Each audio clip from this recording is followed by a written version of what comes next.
Welcome back, everyone, to Myth Speaker, a very fun campaign where we're going to kill God. It's not actually what we're going to do, but it sounded fun to say at the moment, so that's what you get from me today. Uh, in our last session, we began this story, that of our four current individuals: Cyrus, Oreus, Scaphos, and Tan. Many of you natives to the region of Iblydos as a whole, though not all of you, and many of you relatively new to Bailax, the city-state and its capital city, where we currently find ourselves. A city-state renowned for its hospitality, and especially this time of year when the first ships are making the Obari crossing and bringing trade across Galarian, people are always opening up their houses and homes to those who decide to stop in the city for some time to simply share an enjoyment of the region and the culture that you will find here. And the four of you are all currently staying at the estate of philosopher counselor Terpsime, a retired duelist and one of the leading elite of the city at this point, who opened her massive estate in South Slope for you all. And for the next week or so, you are completely welcome to stay there. Take advantage of Terpsime's supplies, her food, use it as a base to get to know the city and perhaps even one another. Our first day of this story, after you all came together, had you touring a chunk of the city, both South Slope itself and the Acropolis of the city, getting to see the varied sights of what's going on and just how beautiful the sort of hilly terrain looking over Cardahi Bay is.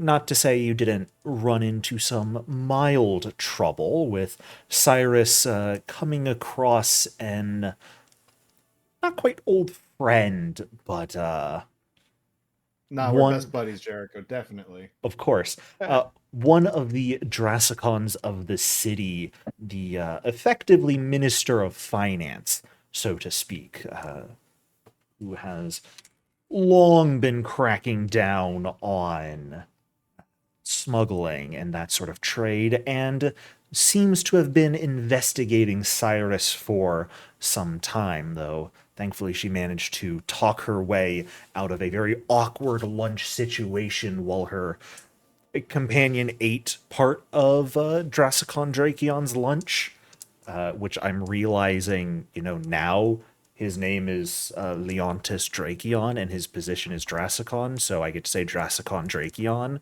and that's just fun to say. That's about it. That's all I had to add on to that.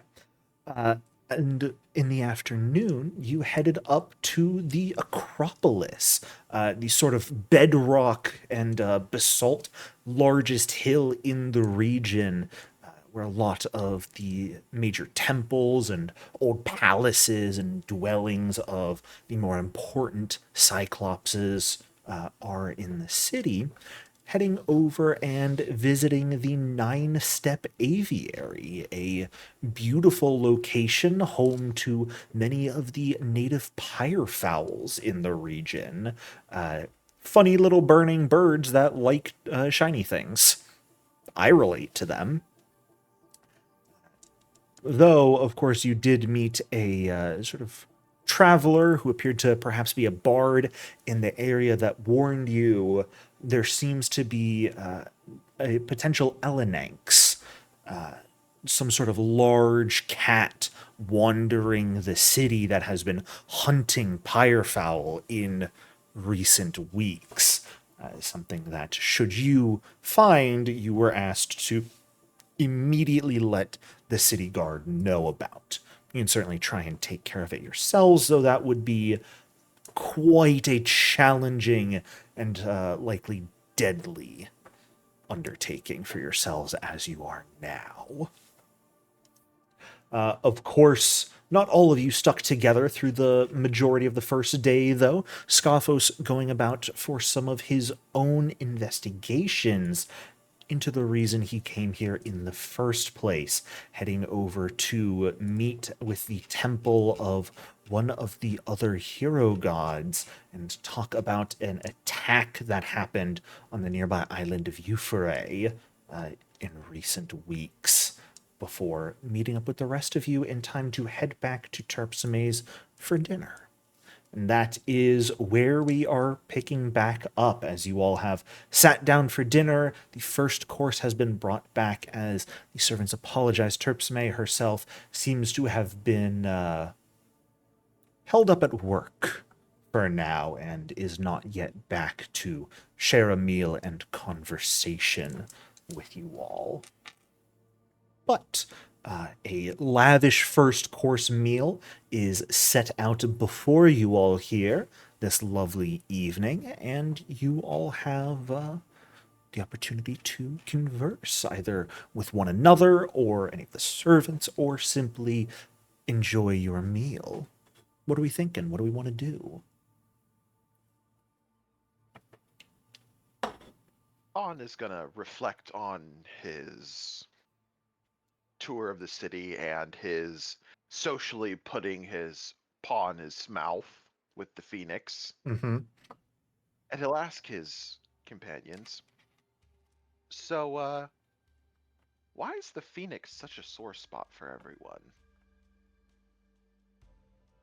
I mean, I understand it didn't return, but I mean, it's a sentient creature. It has its own needs, wants, and desires, as we all do.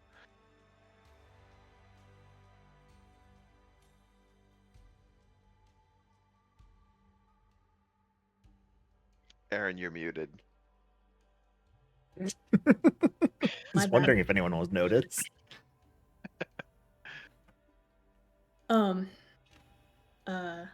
Arias will just be like, not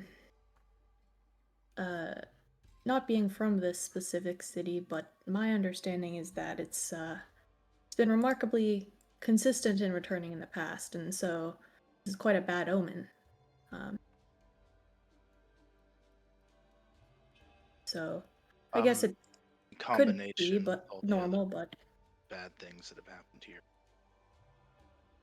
I understand. So it's a symbol of hope to Bailax and her citizens. Yes. That makes sense. Now I understand why everyone seems so sad.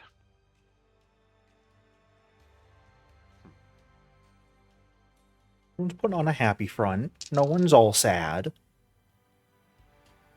I'm putting on a happy front, at least. Right. So, Cyrus, about your friend earlier, what was that all about? He's a bit of a stickler. He doesn't like what I do. I don't like what he does.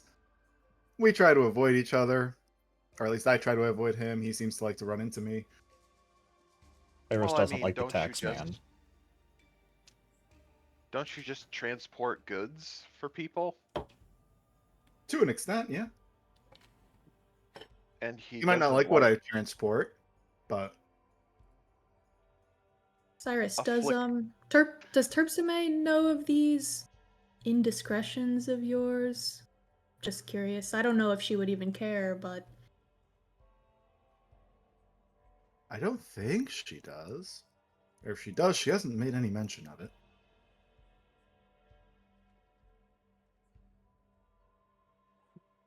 Which, Then to go at the end. go ahead. Oh, I was gonna say, at the end of the day, I try not to harm too many people with what I do. Most of the time, it's just bringing in materials that you can't find here in Iblydos. at that moment, sort of stalking into the room, one hand on the hilt of her blade, Terpsime pauses and looks at you, Cyrus. What exactly do you not know if I know? About my job, about my what I do for a living and things like that.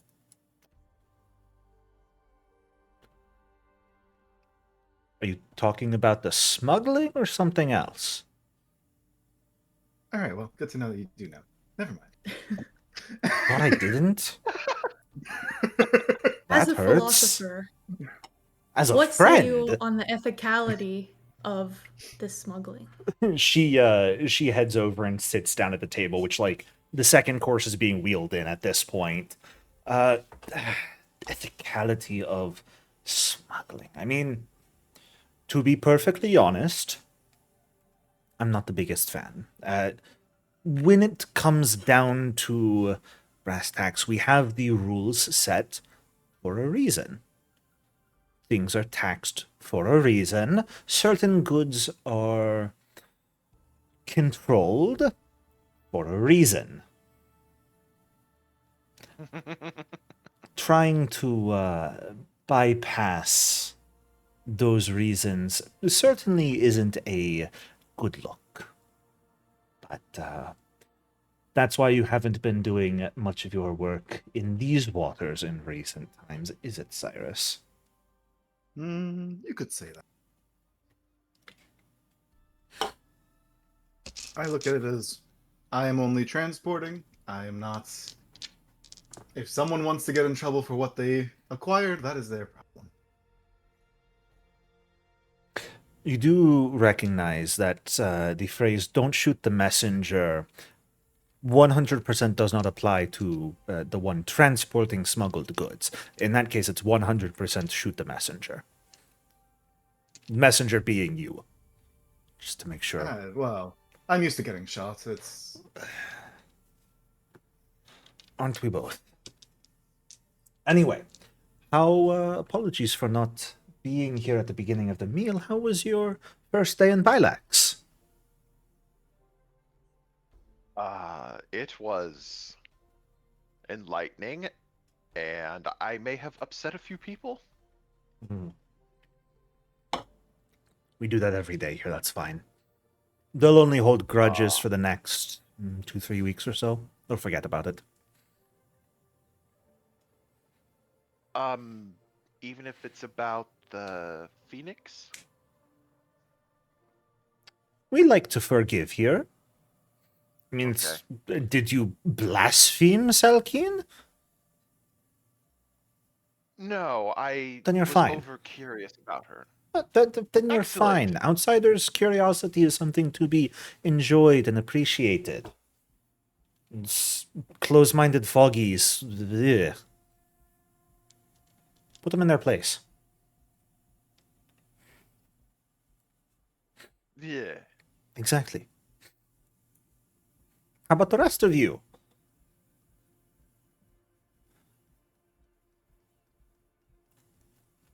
Mm-hmm. I see You're all muted, silent. Stephen. 2 so far tonight. We're getting there. We'll get everyone shortly.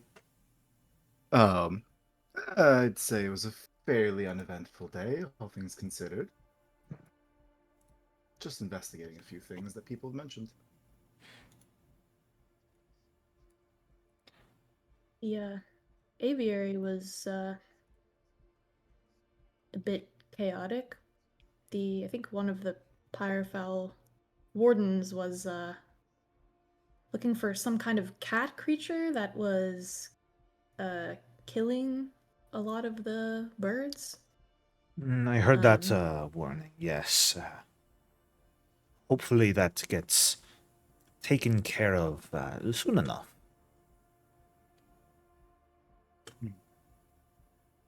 I've been hearing I would love from to go some back people. and help her with it. It's honestly frustrating not learning much at all about the sea serpent is quite. No one in the city seems ambitious enough for it, but. Well, speaking of that, I've been hearing that it might not be so much a sea serpents and more humanoid marine life, things of that nature. Right, someone did say it was like fish-looking people. Yeah, fish-like humanoids. At that, Terpsime is going to get a bit of a thoughtful look on her face for a moment. Perhaps they can be two different sightings. That is true. Perhaps not, but always something to keep in mind, not to rule out one potential description just because you've heard something contradictory. Sorry, I'm getting in the job again. It's just words not for the dinner table, words for the meeting hall. Apologies.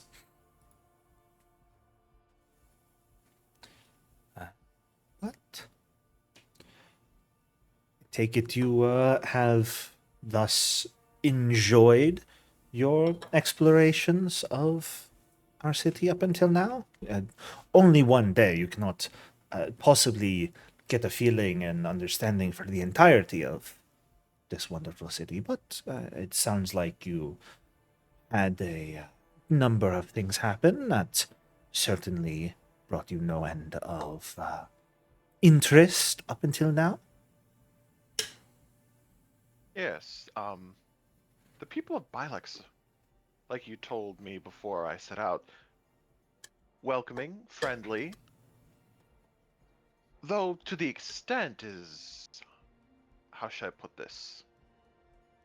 It exceeded what I thought, in a good way. I'm going to take that as a compliment. I think that's what that's meant to be. Yes. Wonderful. Grateful to hear it. Are there not such veneers of hospitality in Tiansha? I mean, if you are completely new and an outsider, I mean, no one's going to, punch you in the mouth or anything, but there is a sense of don't get too friendly until we know you. At least where I'm from. We're not going to be hostile to you, but no one's just going to invite you into their house or establishment without quote unquote sussing you out. Kind of nice. People must be a bit less nosy, I suppose. Oh no, I'm pretty sure that is common across this entire planet. Who does not like a good rumor or a juicy detail? If there is gossip to be had, there are gossipers to find it. Me, I don't like my I'm sure. rumors leaking juice. Makes me uncomfortable. I like my rumors dry and well aged, thank you.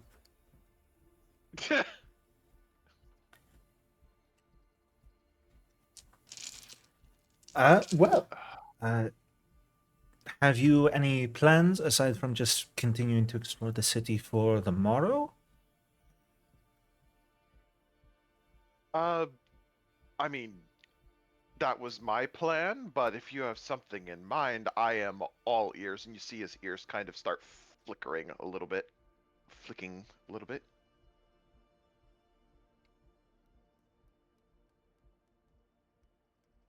Anyone else speaking up, or are we just letting Ton lead? I see you painting over there, Stephen. No, I was actually texting someone. Sorry. Oh, even worse. Yeah. It does seem our investigations have come to a pause, as it were. Well, if you are looking for something to do, all the pressure. No pressure. Sorry, I misspoke. No pressure. But the council and myself have finally managed to hash some things out, and the funeral games for Dintolneon will begin tomorrow.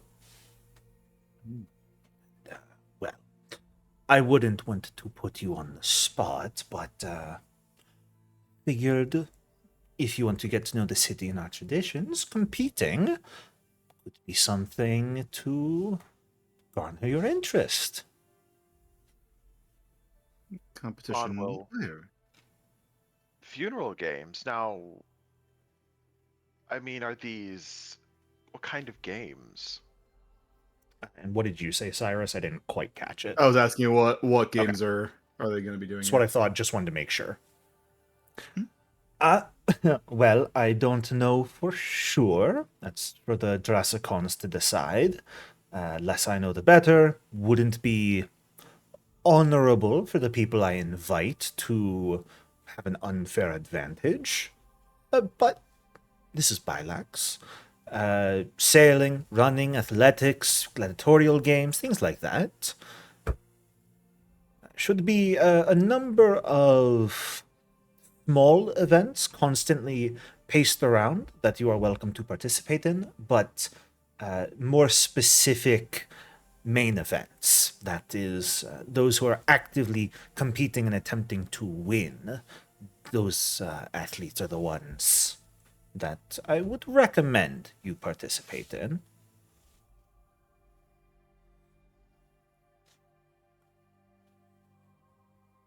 Good, friendly challenge.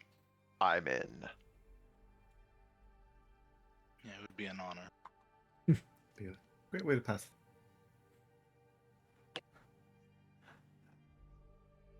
Well,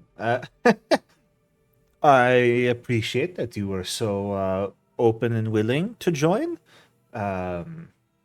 Fantastic. I was expecting, I don't know, not necessarily pushback, but I suppose more questions or things like that. Well, what is the prize? Is it just the honor of participating? The greatest prize is glory. It's what they tell you. Competing well does earn you considerable fame. Could open countless opportunities for you. For the more physical prizes, though, I assume that's what we actually, that's what we care about here. Dintolneon's will left a part of his wealth, which included some of his equipment, to the city. I would expect that some of that gets used for the prize money. So, if you're looking for the equipment of a near-ascended hero god, this would be your way to achieve it. Might not be a bad idea. Will you be participating yourself? No, myself, the other counselors, the Jurassicons, we are the ones facilitating the event. So I will very likely be, what's the held in term, emceeing one of the events. Hosting, that's the term we like. I'll be hosting one or two of the main events and a number of the small events as well over time. But that's why I figured, it would be nice if you all were interested in competing yourself. These games don't just honor Dintolneon. They honor Iblydos and its traditions. Most of you, at least, are Iblydin natives yourself, and I would appreciate if you, represent well, make friends, compete well, keep any, mainland troublemakers from sullying Bailax. You expect troublemakers? People come from far and wide? I don't expect troublemakers, but it's always better to be prepared for the worst. I'd rather not be prepared and a troublemaker appear. So, Are there any competitors we should watch out? I don't actually know who else is competing yet. The games will begin tomorrow around midday into early afternoon. Anyone can participate, though. If form a team, pay the entrance fee. I'll be paying your entrance fee for you. You don't have to worry about that. There will be a number of people participating for fun. There's probably only going to be a few teams specifically participating for the prizes. So you may want to, get there early tomorrow, get to know some of their other competitors, speak with them. This isn't just competition, it is about making friends as well. So I'd say tomorrow mid-morning, potentially before the opening ceremony and the first major contest, take that time to perhaps get to know some of your competition.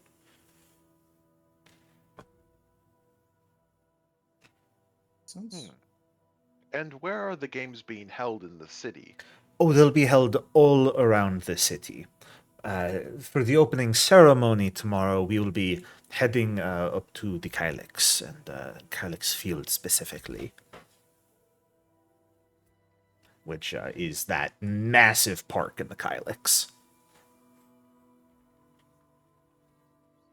So, tomorrow we'll be beginning.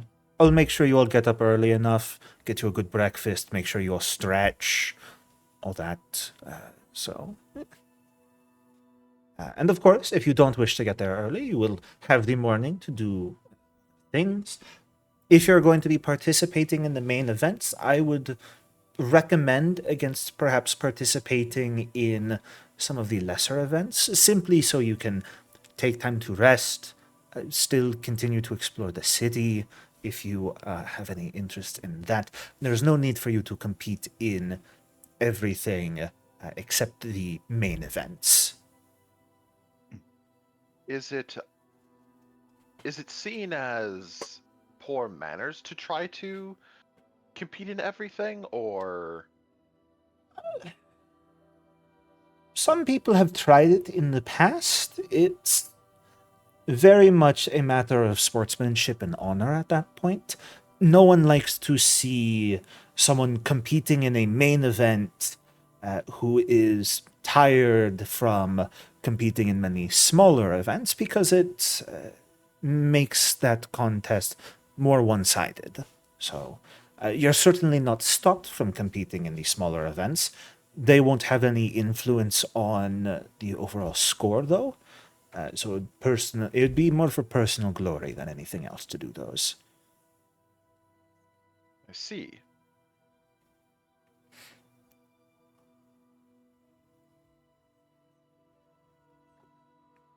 Any Well, we other? certainly won't let you down as our sponsor. Well, I certainly appreciate that.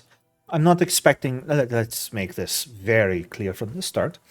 I'm not expecting you all to win overall. If you do, wonderful. Absolutely nothing wrong with that. I will be very proud and happy for you. But I simply would like you to compete. Enjoy yourselves. Use it as an opportunity to get to know our city better. Make friends. I know that's a weird thing to say to a group of adults, but make friends. Aaron, that was some awesome lightning I saw in your window right there. Really? Yeah. I didn't see it. It was crashing in to say hi. Oh man. Just saw it out of the corner of my eye. I was like, ooh, lightning. Happy Easily Uh, distracted. Jericho, how far into the dinner would you say we are? At this point, you're probably approaching dessert. Okay. Do you have any problems with wild beasts or other creatures outside of the city? Oh, goodness. There are some creatures that like to roam the wilderness. Typically, there are some adventurers, some city guards that the roads themselves are at least kept safe. Outside the city limits itself, you'd likely have to travel for some time before you actually came across any sort of dangerous beast. Why? Well, I'm always looking for trophies. And then he'll like reach into his armor and pull out like this string of claws and teeth that he has. Well, there will certainly be time for that in the future, but take your time, enjoy the city. You've just come here. You're the one who has the least knowledge about Iblydos. Get accustomed to it before you go out on some dangerous hunts, would be my advice at least. Take care of yourself, is what I'm saying. Arias will look very enthusiastic when he pulls out that necklace. May I examine that quickly? Sorry. And just like Yeah, try Ton will to take identify the- what those are from. Yeah, Ton will take the neck or the small rope of teeth and claws and hand it to Oreus. She's just gonna like turn it over and kind of like look at the stuff on it. So by it one. has the petrified mandibles of a giant centipede, wolf teeth, some type of claws from a large cat, the claws from a Glarodon. Am I saying that right? Garladon Now- lizard. This horn here. Now, what this looks like a bull creature. Now, what is this from? Oh, that is indeed from a bull. Hmm. I see. Yes, it rampaged through my village after a very ineffective season. It tried to gore a child, so I caved its skull in. Must be done. Yes, we didn't waste the animal. We actually used it. To Perfect. We waste are is like that in my village as well. Yes, to waste a creature you kill is an insult to the creature's spirit. Mm. Yes, I killing understood for what you fun were is- saying there, Aaron. I got you. No, Ton has no clue about subtler context of conversation at this point. Yeah. I'm Yeah, no bullshit. okay. Well, she'll continue looking at it in interest during the rest of the conversation. What were you saying there, Scoffos? I was making a bad pun. Ah, fantastic. That's what we love to hear. Nothing He wrong with that. He doesn't do bullshit. Oh my god. That was funny.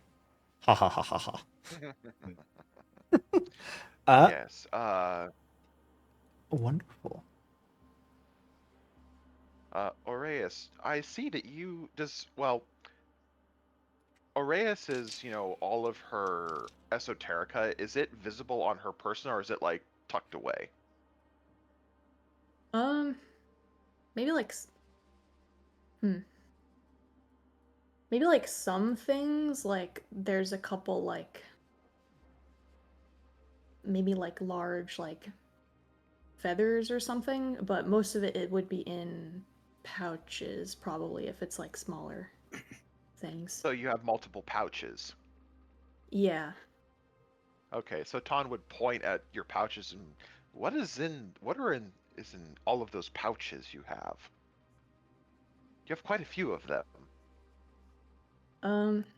She'll just like I guess take one off and open it, and there's like a couple other smaller pouches, but also some random like loose powder and like teeth in it.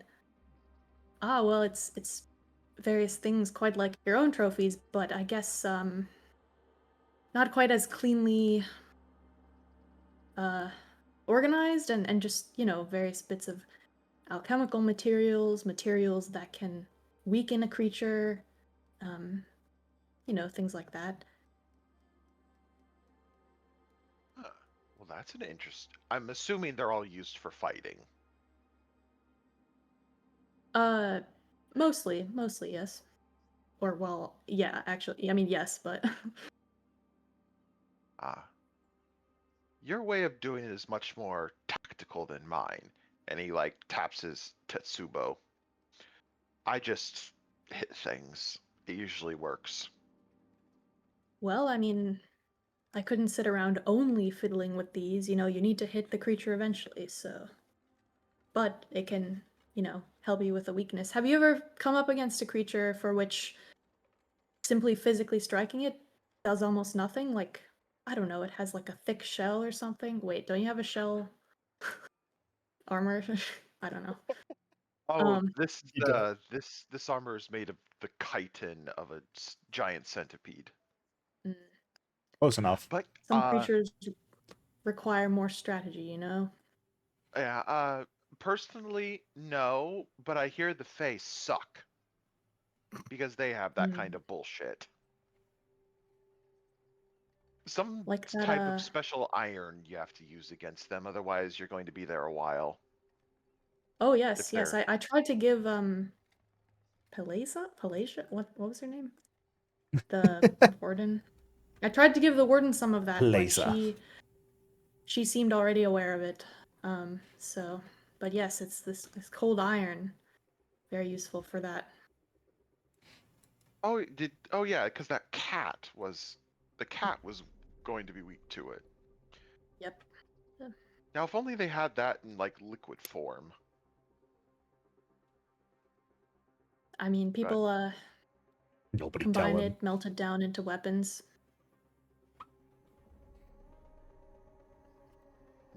Nobody tell me, Jericho. Yeah, don't Why worry would you about do it. that to me? Don't worry about it. Oh well, now I'm gonna worry about it. Nobody, nobody tell him. Purchase Worry that. about what? Oh, cold iron. Oh. Nobody tell him.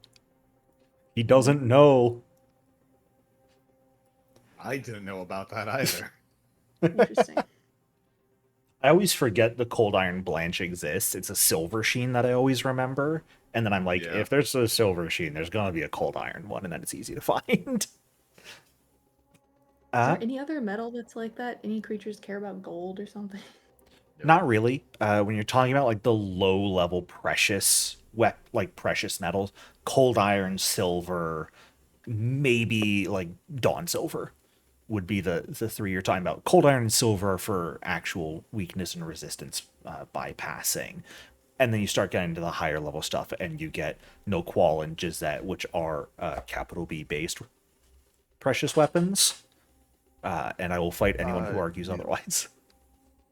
What Jericho, do they even aren't do? Dawn Silver and Silver the same thing now? Dawn Silver is new mithril term. I don't believe it has the normal properties of silver still. I think it's just a funny name, but I might be remembering that wrong.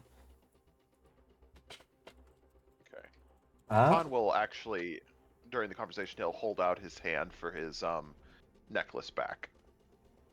Oh, right. Sorry. And I she'll will just, say give it that back. if Dawn either Silver of you stuff need, is treated as silver still. Nice. if What? anyone's needing materials that might be a little more unique, obviously, maybe see if I can't acquire it in some way. Hmm. Isn't Okay, your so if we crew need on break, uncommon- Cyrus? They'll probably make some money somehow. I can get a note to them. Hmm. I trust my crew. It's fair. Okay, so if we need uncommon and rare stuff, we go to Cyrus. Cyrus's crew are our dealers this campaign. For uncommon I do need and to say rare Bargain equipment. Hunter next level 2. That is going to be my first skill feat. There you go. Oh, Huh? that is so Some appropriate. adamantine stat.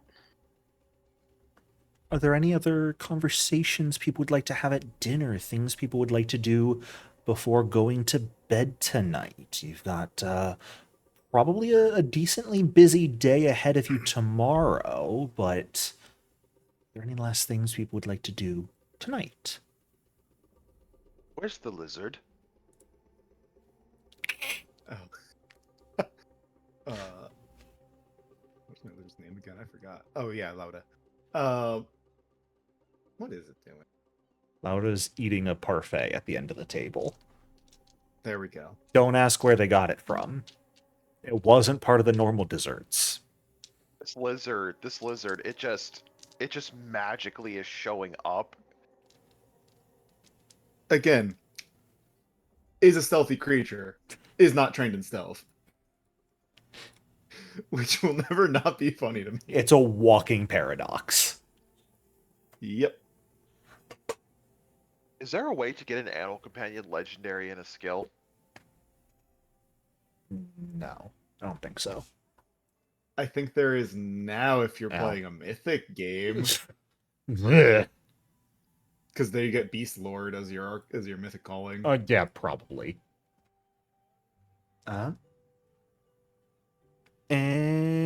Anything for you, Arias? We're gonna go one by one here, just so I can confirm. Oh. For the end of the day, Yeah. Like as dinner's finishing up, before you retire for the evening.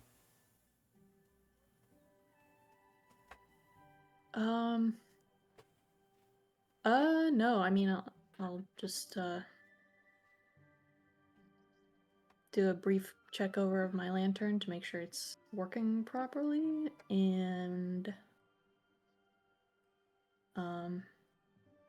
look over, would you keep notes on, like, random, yeah, I guess look over any notes that she took while talking to random people about either the fish people or the sea serpent or whatever.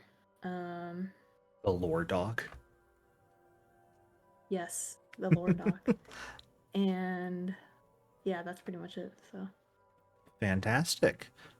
Any last things for you, Ton? No. All right. Cyrus? I actually realized that I probably should go over this one. I'll bring it up to the entire group. Well, for tomorrow's games, considering knowing well what's coming and things like that, I have some suspicions on some of the things we might encounter. I could also go over some more tactical ways to participate in these games, if that's something we might, from military training. It's an Okay. option.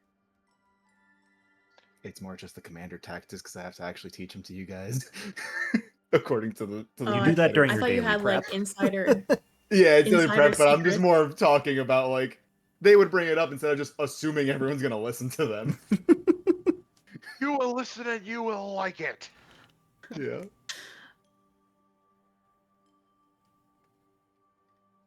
I mean, But sure, any that's- advantage we could get.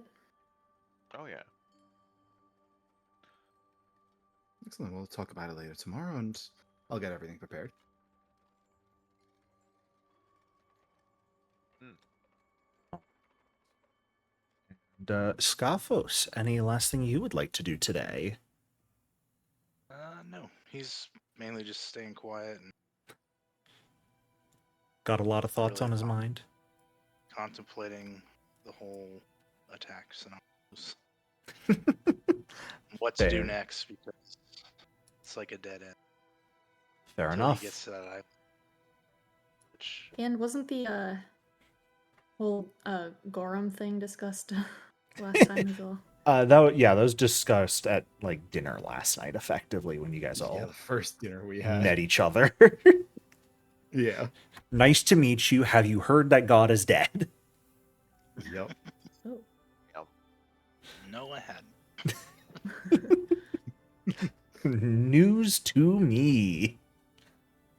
Alrighty. Well, that all being finished up then, I think you all are welcome to go ahead and take your long rest, complete your daily preparations for tomorrow. as you awaken. The servants come sort of get you early in the morning, both for breakfast, and then they typically will each let you know. Madame Terpsime has devised a rather rigorous stretching routine to get you all ready for the games later today. You are, of course, by no means required to participate, but she highly recommends it. On will definitely, he'll take off his armor and definitely will get in with the stretching. Cyrus, you're probably pretty much immediately confident that when they mention Terpsime's like stretching routine, it's just gonna be like training from back in the military. Sounds good. It's just gonna be your Perfect. daily workout. Um, Determine your yeah, tactics that's for where the I'm day. at. You've got you've only got it. You only have to not choose two of them. Yeah, I know. I'm trying to figure out what I even took to begin with. Oh my goodness, my good bitch. Take 60%. I forgot what it was. They all show up in the actions tab of your character sheet with Commander. Yeah, that's and what I was reading through them. when you finish your daily prep, it's effectively going to cross out the ones that you don't have Yeah. turned on for the day, so that way you know what's That's great. actively prepared. I see.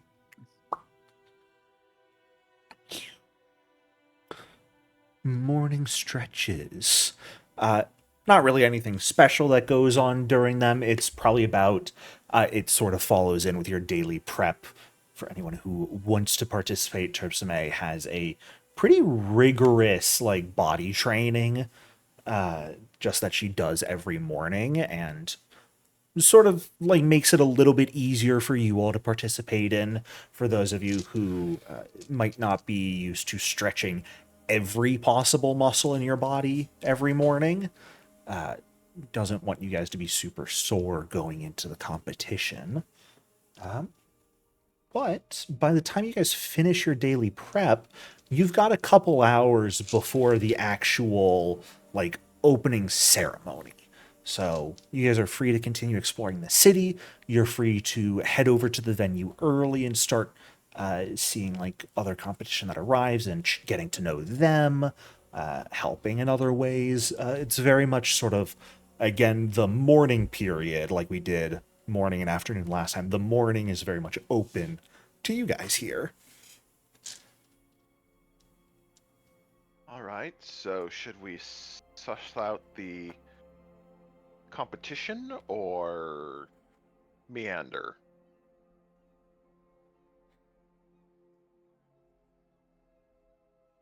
I would agree with going there to the Kylix early. Might not be a bad idea. I agree.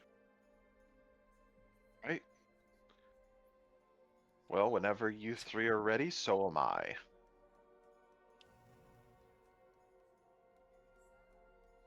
Fantastic.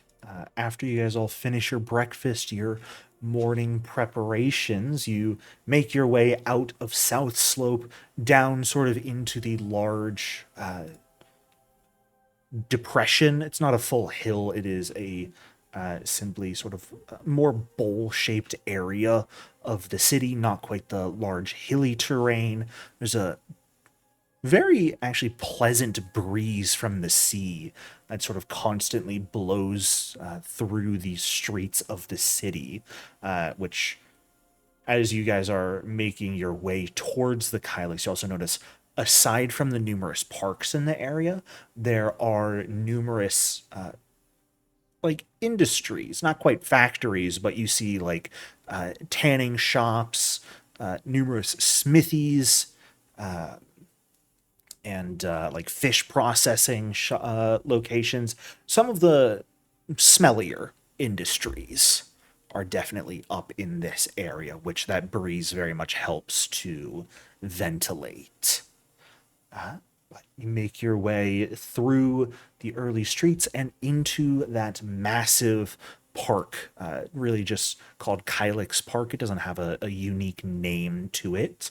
You can see there are numerous workers sort of bustling about, setting up stages, setting up decorations. The decision was only made last night to finalize the games, and they're going to start today. So there's a lot of rushing around going.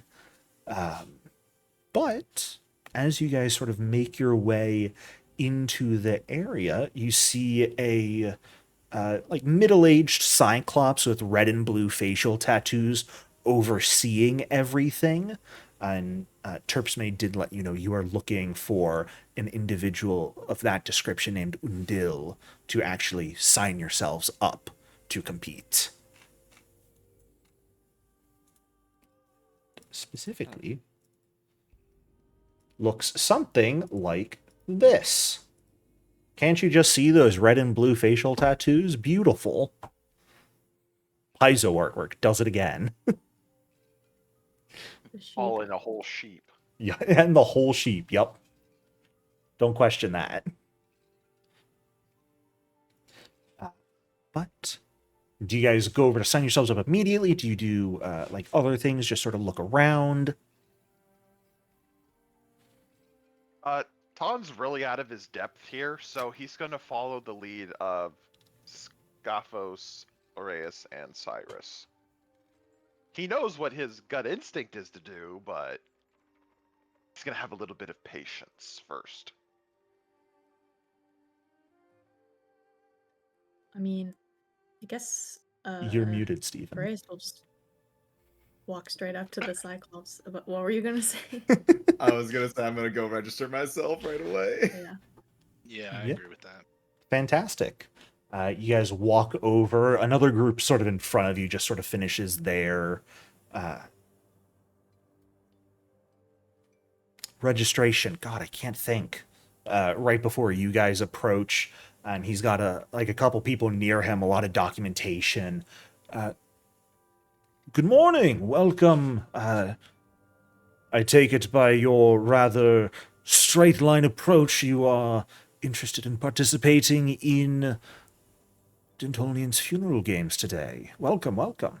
Are you individuals looking to participate in certain smaller events? Are you trying to sign up as a team for the main events? We're Main signing event. up as a team. Wonderful. Well, I'm just going to need you all to note down your information with assistant right here. Do you have a name for your team that we can put down?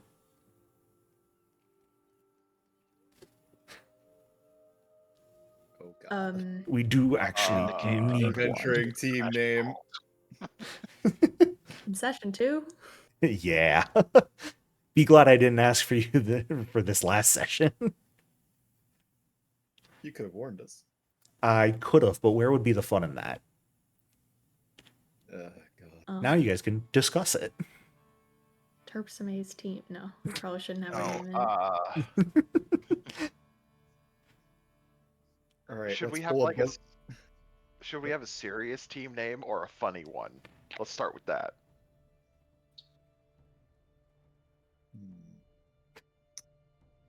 I feel like we're trying to not embarrass Terpsime here. So maybe Serious. semi-serious.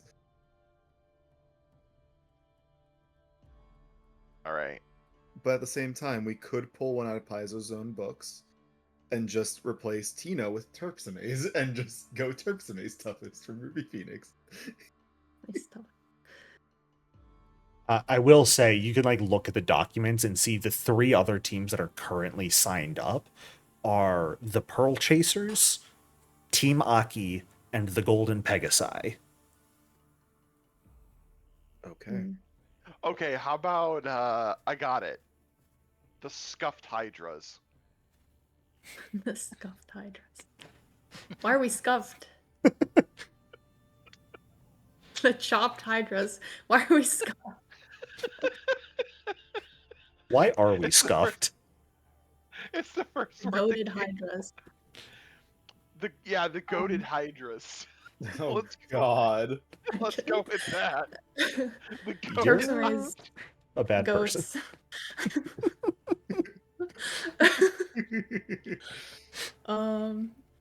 That's some God. Tian Sha lingo we don't know here. Goat. What's that?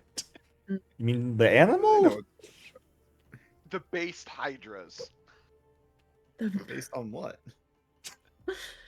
Oh, now everyone's taking it 40 literally. millimeter Okay. bases. Oh my god. Oh, now you're painting. Mm. No, I'm building. Gaffos, what do you think? I don't know. Maybe smugglers share. Oh God. Maybe let's not make my job too obvious here. that fucking guy attends and he's like, really? You're just flaunting it like that? Drasticon's just gonna be Wait, sitting in the wait. stands glaring at you at all times. What? Wait, Jericho, please spell his name for me again. Leon to Strakion? Yes, thank you. Drakeons. Drakeon's favored. Let's go. We're gonna get kicked out of this city. Would we though? I think He's gonna I be think waiting at Cyrus the is end of gonna the be- game. Cyrus is trying to speedrun getting executed here, I think. He's gonna win the event, go up on like the podium at the end, and he's gonna come up and be like, "Nope, denied, incorrect team name. They are not my favorite. Disqualified." And it works because then if we lose really bad, then it looks bad on him. So Exactly. All right, hear me out. We join the main events, we win those, and we sandbag all the really bad ones, all the minor ones, so it looks like he just put us in for the money oh my and for the God. gear. Jericho's like, my party, folks. I'm trying not to show it on my face, but my faith is falling rapidly. We'll be Why some do I great do this demigods. again? No, you won't. Menaces to What, society. Okay. You're okay, telling I me got that it. you don't want a smuggling demigod? No. I think Okay, it'll be great for everyone. Okay, What, Scoffos? Drasticon. Drasticon? Drastic and And Drasticon? Drasticons. yeah. If you want to What do make you guys fun think of for that? it. The Drasticons. It's a fun play could on work. words. Sounds like a subgroup of the Decepticons. All right, let's The go Iblydan with that. Decepticons, the Drasticons. I'm good with the Drasticons. Sure, works for me. All right. If The people ask Drasticons. what if we have an association with the Drasticons, what do we say? We say Yes. yes with Drakeon? We say that? Yes. Yeah. Okay. The Drasticons. Yeah. I'm so proud of you guys. Only took how long to come up with the group name? Look. Less Jericho- than 3 minutes. Do you know how long it took me to come up with Cyrus? I'm well aware, True. believe me. I You had understand to that deal with names are shit for, hard. like 3 days. I don't know why, but coming up with group names is always hard to do. Yeah. Because you gotta get a group to agree on it. And it's not like this has to be your guys' adventuring group name. This is just your team name for the event. If we win or we lose spectacularly or horribly, everyone's gonna know us as this. Oh, you're part of the Drasticons. No, sorry, we Fuckers changed our lost. name. The group formerly known as the Drasticons. Yep. Whether you Wait, win there's or no, lose. There's Did no you- exemplar, right? They can't even make an icon pun. But- Not yet. I really considered playing one too. If we all become hero gods, we're going to be known as the Drasticon hero gods. The hero gods formerly known as Drasticons. That one hero god who's definitely a criminal. You wouldn't be the first. Fair. All right, then. The Drasticons, welcome. And I assume you hand over the payment that would have been provided by Terpsime, since she did say she would pay your entry fee for you. Unless you want to keep it for yourselves and then pay the entry fee yourselves, which just makes it harder. Well, the opening ceremony into the first event should be from this time another 3.5 hours or so. So I'd recommend sticking around the area, but don't feel the need to hold yourselves. If you were looking to acquaint yourselves with the other teams, I believe I see members of the Pearl Chasers there, the Golden Pegasi there, and Team Aki are the ones over there.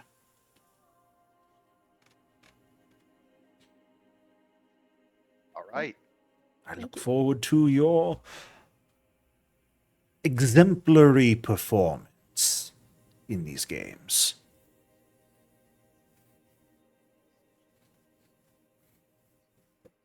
Oh, well, none of us are exemplar. Sorry about that. I purposefully made that comment. I know. All right. So, do we want to suss out the competition as a group or individuals?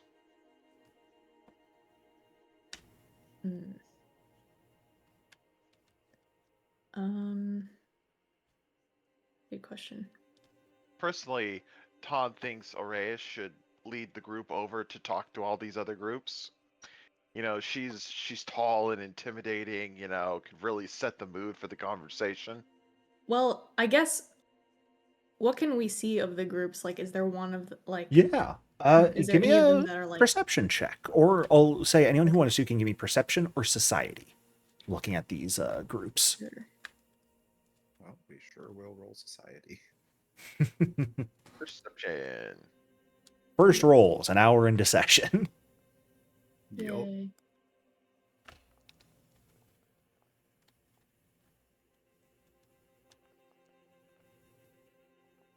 Let's hope I roll better than last session.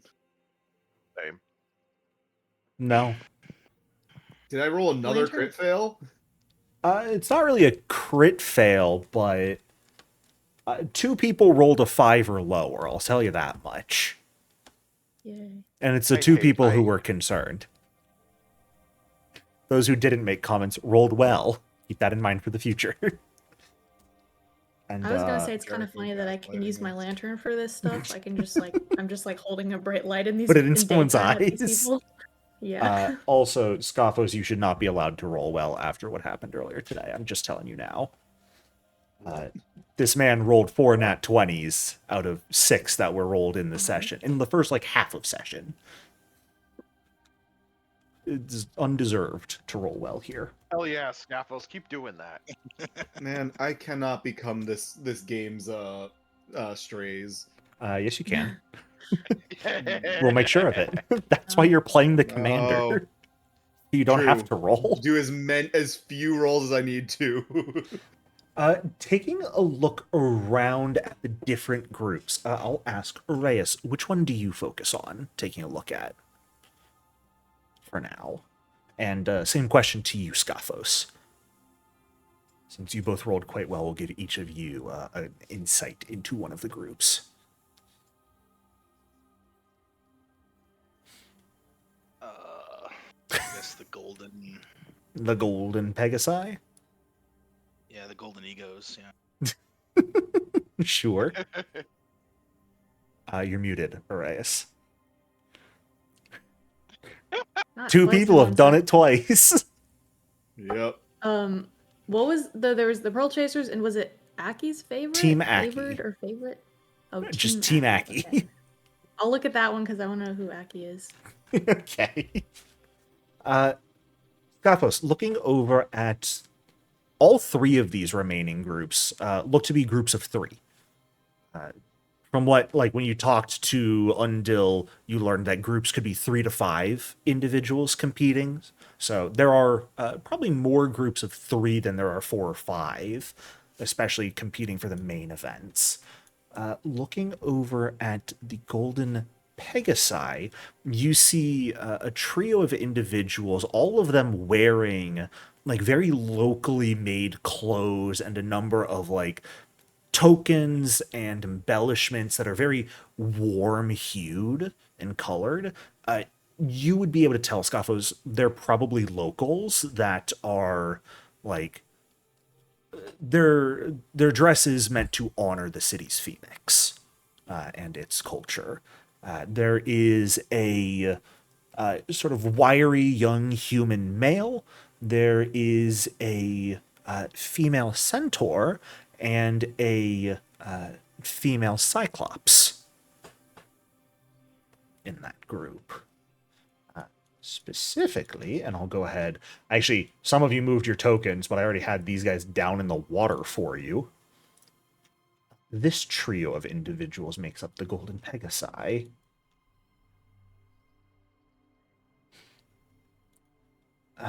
Reyes, looking over at Team Aki, these are 3 individuals that are a bit more ostentatiously dressed. They walk around with a very proud sort of swagger to their step. Sort of like looking down on others, not fully, but definitely looking like they perhaps think they're slightly better than everyone else. They do look like they have a much more diverse sort of dress and clothing. The one who seems to be their leader is a pretty tall female Tengu with black and blue feathers.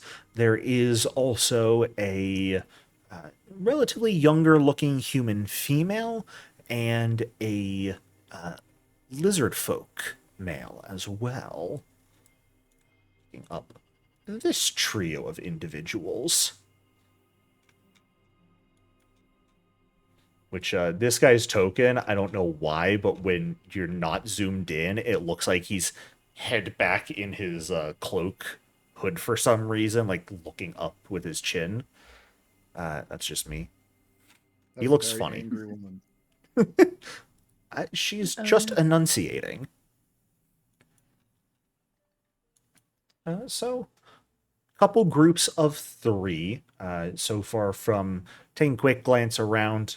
One appear to be locals, others more probably not locals, and like put a team together to see what they can accomplish. Khan and Cyrus, looking at the Pearl Chasers, best you can tell about them, you don't really see anything bringing them together, but there is a older human female, a merfolk, and a what looks to be human male, though you can see his eyes are like yellow sclera with vertical slit pupils like a snake's. Who also appears to be a much older, like salt and pepper haired male. This 3.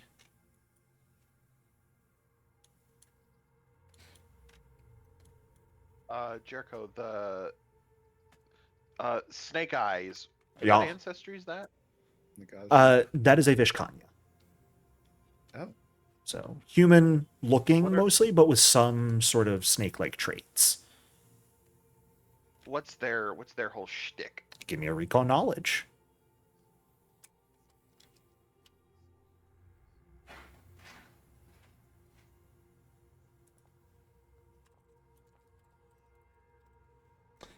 You've not actually come across Vishkanya before, so this guy looks very unique to you. As you look over, you see, and you're like, oh, damn. sort of snake eyes on a person is a bit out of the ordinary for sure. Not really something I would expect. You're also like observing from a distance, so things like the sort of scale-looking skin you don't quite see as well from where you are. It's just the eyes are pretty striking from a distance. Cyrus, you might have come across Vishkanya before, but like to you, you've never looked into them because they don't act super out of the ordinary compared to normal people. Yeah. They are a rare ancestry, so they're not one that you would frequently come across. Sounds good. Okay. But what would we like to do? Who would we like to talk to, if anyone? You guys are also free to simply wait around like them for the start of the games in the first game, but you are welcome to take the initiative and go speak to any of them.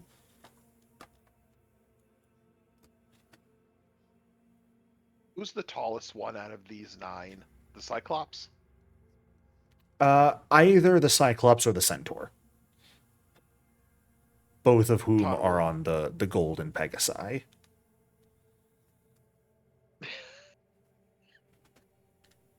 Who's the shortest? Tengu, probably.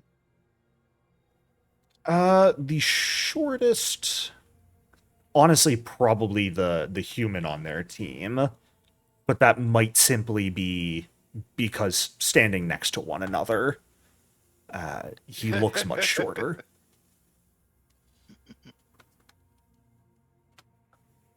Okay. So the Golden Pegasi look like they're from Iblydos. They look, specifically Bailax, they look like they're locals.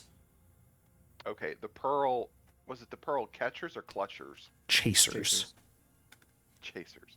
And that's the center team? Yep. And they look like do they look like a mix of Iblydian and outsiders? Or You and Cyrus didn't really get a good read on them.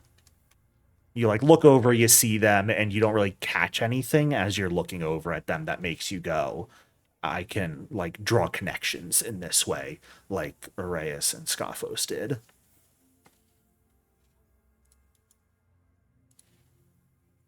Sounds good. Box. I was gonna say, what's with the box? I'm gonna write their team name for you. Calm down. Oh, thank you.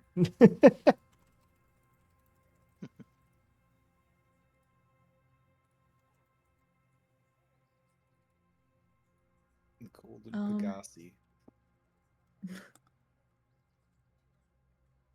Dan, want to go talk to the Golden Pegasi first? Maybe they're locals, so they might be friendly. Sure. Why not? Hockey is just named after Aki. Yeah. That's such They a have a Tengu reason. thing to do. Oh, well, now you make me want to talk to them first. Are centaurs size medium? No, the tokens are all just medium size for these creatures. Since they're NPCs, they use the simplified NPC stat block, and they're just all set as medium. For the sake of it. If anything, like the Centaur, the Cyclops should effectively be large. Okay. Which, Yeah, aren't so, Cyclops like 15 feet tall? they can be. So that would be the general sizing would be accurate for that, but sounds like we're going over to talk to Golden Pegasi.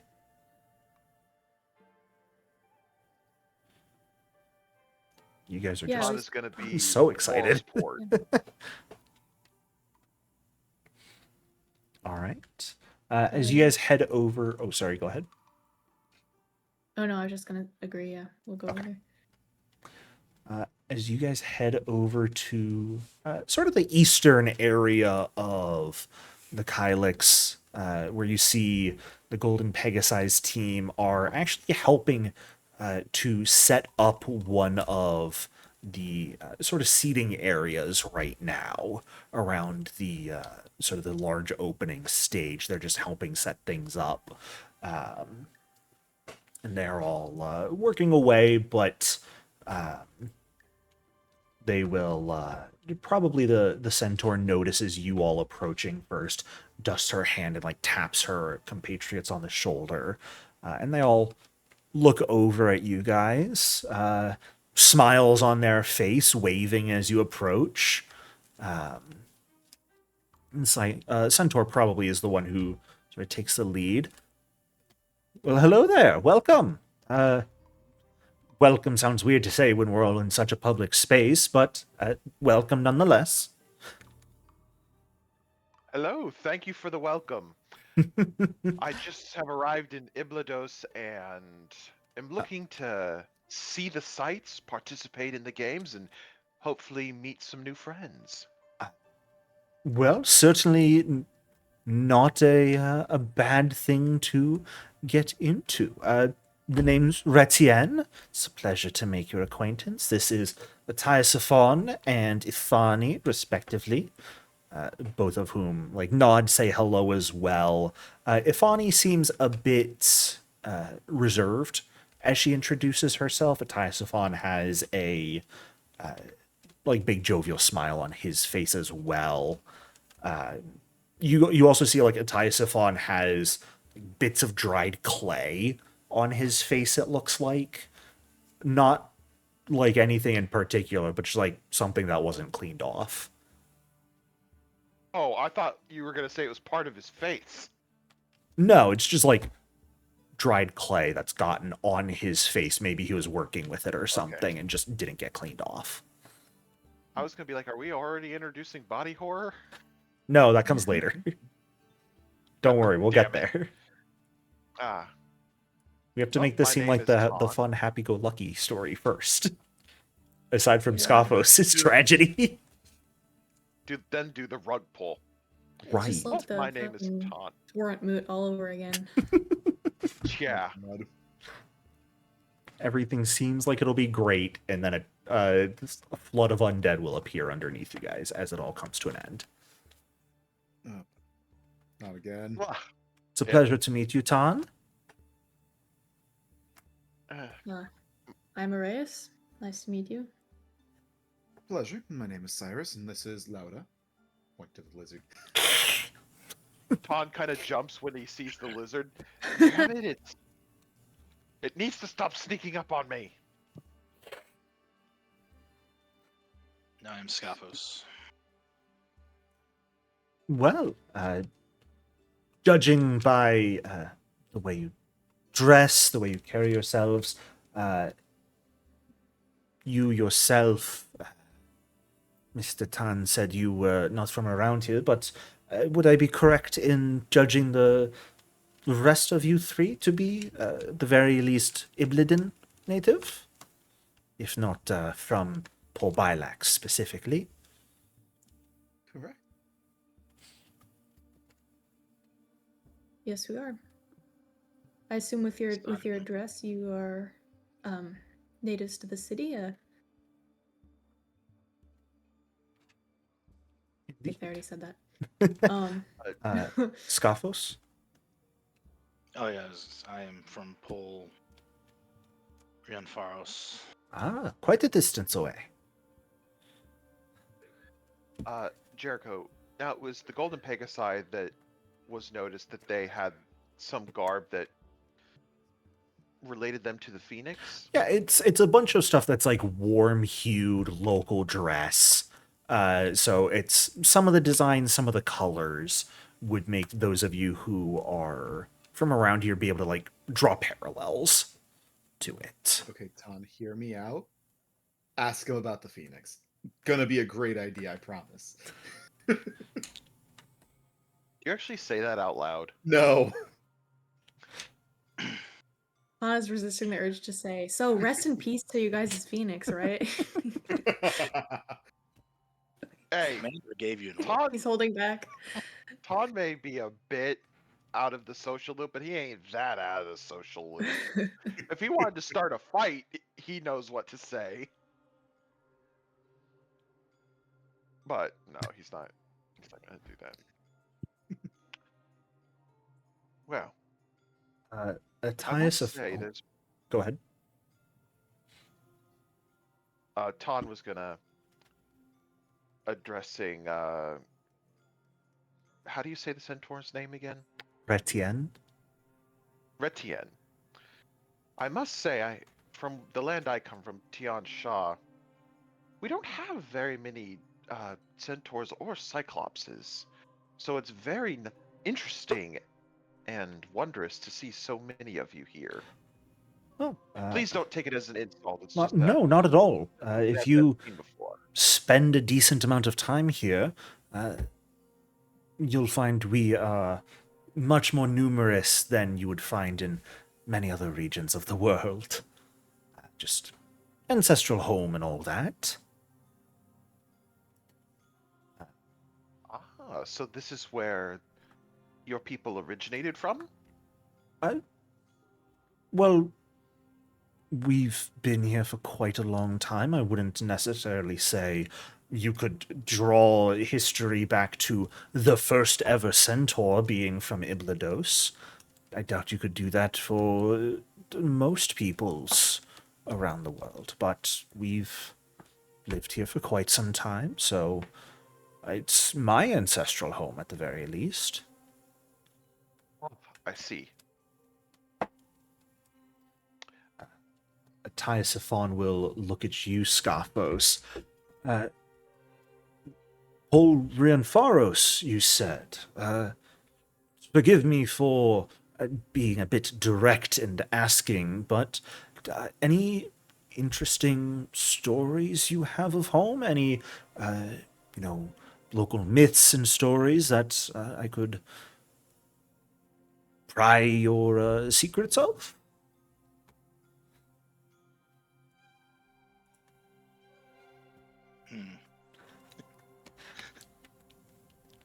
I have a question during this Tell conversation. some basic ones. Yeah, absolutely. Oh, sorry. You don't have to have anything specific here. You're free to come up with your own, even. But if you want to just give him like some basic stories, you're welcome to do that as well.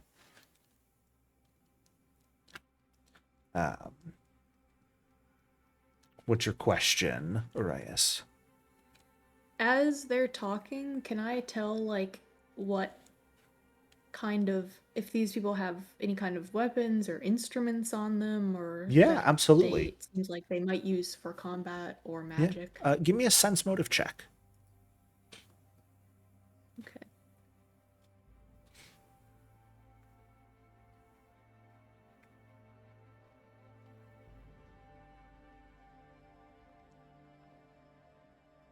Okay.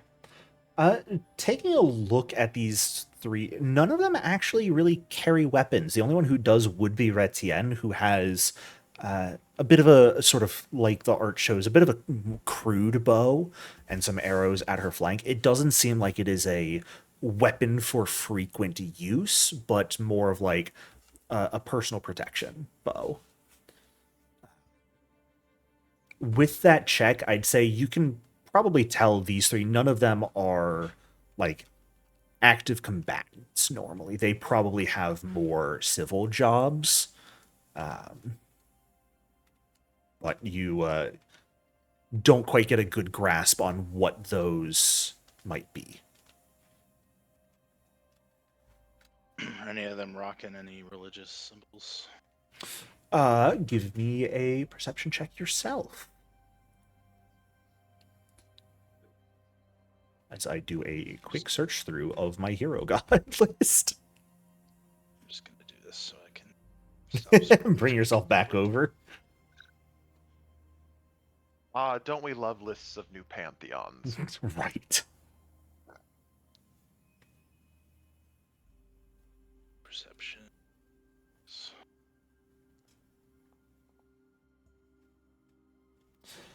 The only symbol that's in any way religious you notice is on Tiasaphon, and he's covered in tattoos.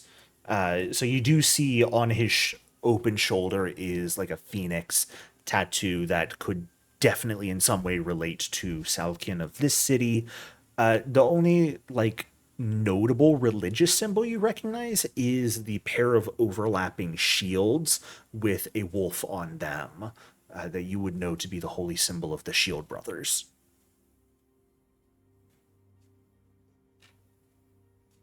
Uppian and Warwick, specifically, are their names. Alrighty. Player's guide, go. Uppian and Warwick are deities of shield bearers and promises. They their edicts are to share stories that glorify your companions, guard your friends' backs, find joy in grim circumstances.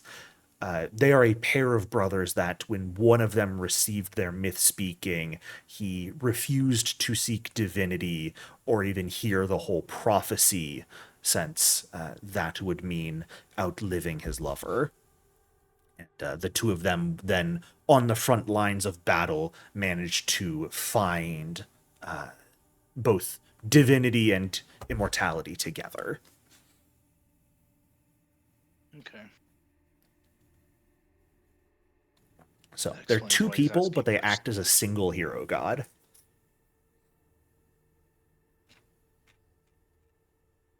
Nice. I really like these super pixelated boats. I don't know why it's those three, but they're so pixelated. Ooh, who forgot the resolution? Oh no, I zoomed in now and that yeah. Like Looks the like they other were just ones are pasted on. fine. Even this tiny one down here You can is see the better. oars for that one. I was gonna say the other Yeah. one, the large one, is like detailed. Yeah. Yeah. This one Fun. over Even here, the if you tiny look closely, ones. you can see the oars it's got out too, even how little Yeah. it is. Yeah, these ones really do look like they were kind of just taken from somewhere else and screenshot and put on here from the outline. Well, yeah, I Because mean, they're also even- not even the same color as the water beneath them. ISO quality control department 101. It's mean, a I beauty. figured they- Oh, I'm guessing they figured no one would zoom in that far. Too bad I caught that. Clearly, this is the only important. Right. It has story purpose somehow. It's the that's the boat Ton came in on. Can I like grab and move those boats? No, I can't. They're pure background. They're not tiles. That'd have been cool if they gave me like boat tiles that I could move around. Hmm. Be effort, and I don't blame them for not doing it, but it would have been cool. Anything else you guys would like to talk to the Golden Pegasi about? Whether the whole group, anyone individually, any roles you would like to make, things like that. well, I have questions for Yafani, but does Yafani look like a younger Cyclops or an older one? You wouldn't know the difference, but Okay, if what's her anything, she race? looks a bit timid. So she's happy to let her companions lead the conversation, as opposed to actively leading it herself. Okay, well, the questions Ton has are probably best asked to an elder. Because the elder's not just gonna try to rip his head off if he misspeaks. Which Okay. Ton seems to be doing a lot. Anyone else? I'm just sharing stories, I guess. Yeah. Yeah, Ataya Sifon, if you spend some time talking with him, you'll come to learn he's a potter who's actually kind of famous around here for really delicate designs of local legends. So he goes on to say, I asked you because, of course, I don't have deep knowledge of Polrian Faros' legends, and I'd love to create some designs dedicated to their stories as well. And well, if I got the opportunity through you, I'm not going to throw that away. Certainly, I'll share some with him, and then Nah, I won't do that yet. Be Not careful, yet. brother. Oh, Fantastic. Avoid Why do I hear it whispering around hungers. you? Oh lord. What a perfectly normal group of characters we have here. Mm-hmm. I would say if anyone's paying close attention, his hair is kind of moving like it's windy. But I just thought hair move.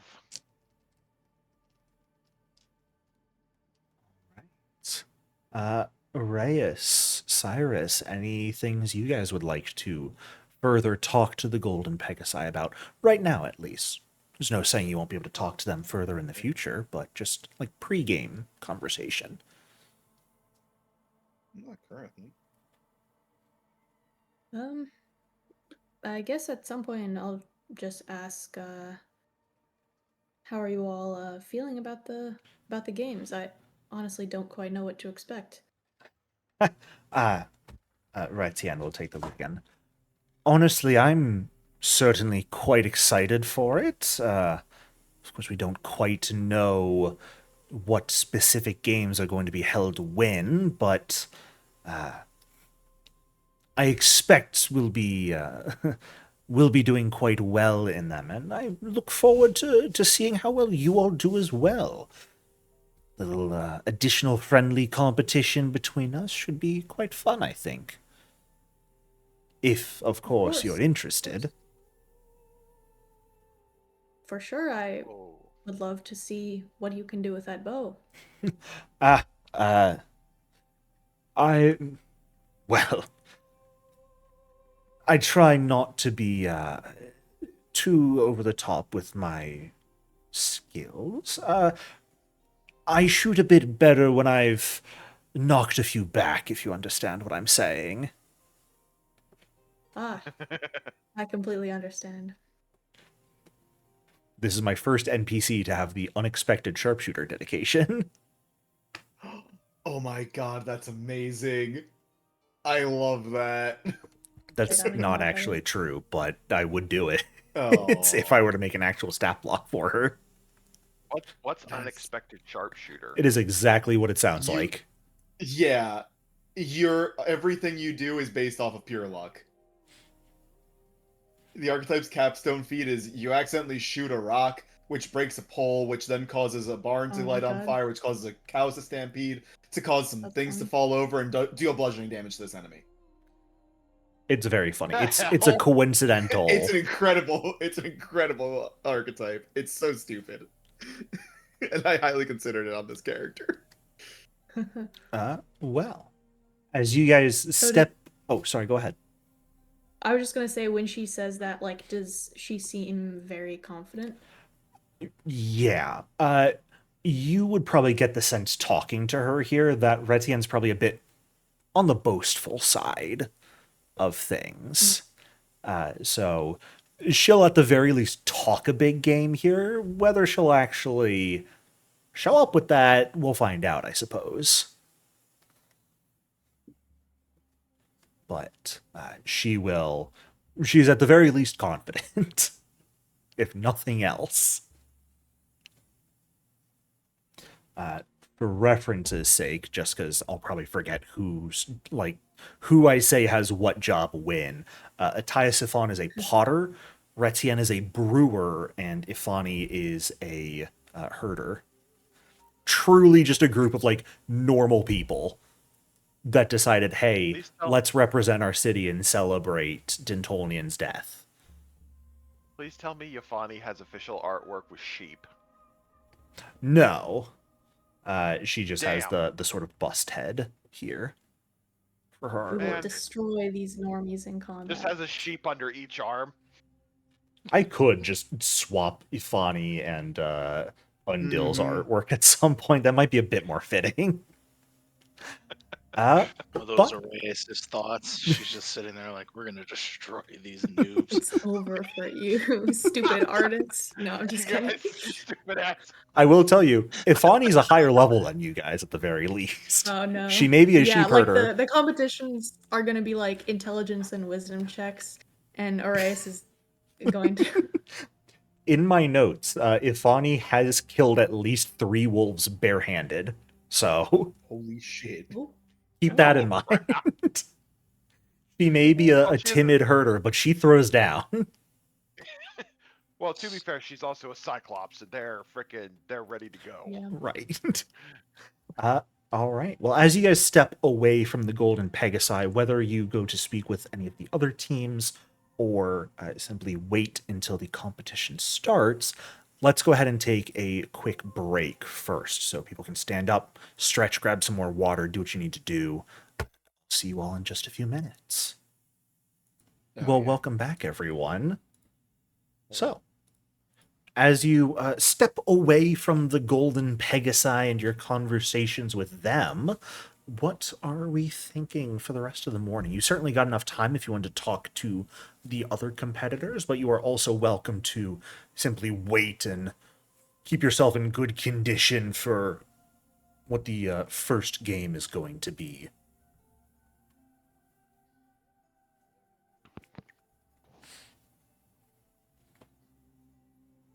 Very good, very good. I Alright. see. Oh. I would kind of like to talk to Team Aki. You want to know how they got that name? Yeah, but I'm kind of scared. But Wow. You're scared.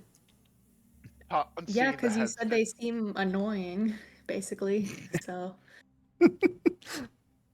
They seem prideful. yeah. So annoying. Yeah. Especially looking at the Tengu, who appears to be their leader. You don't know that's Aki yet. Appears both prideful and exuberant, like sort of bouncing around while being prideful. It's a very strange dichotomy to look at. Oh, Are they dressed? You Jericho. said ostentatiously. Like, does that mean just like bright and loud colors, or like Bright and loud richly, like, very colors, yeah. Mm. And yes, Aki is more specifically like dressed in armor with a large sword. Oh, Ton's walking right up to her. Okay. Well, hello there. Hello. Other competitors, I presume? Indeed. He'll hold out his hand. Ton. Frosttail. Aki. I'll congratulate you in Pleasure. advance on second place. Oh, confident are we? Most certainly. I would expect you are as well if you are participating in these games. Of course, have you seen my team? And then he'll gesture towards Oreus, Cyrus, Scaphos, then he'll look around for the lizard that has vanished into thin air again. Come on, with a team like that, it must be me congratulating you for second place. Definitely a interesting group of individuals, I'd say. My name is Aki, by the way. I don't believe I've caught yours yet. Is she talking to me or To the rest of you. Somebody else. Okay. Horace, I presume you're the namesake of the team? That would be the case.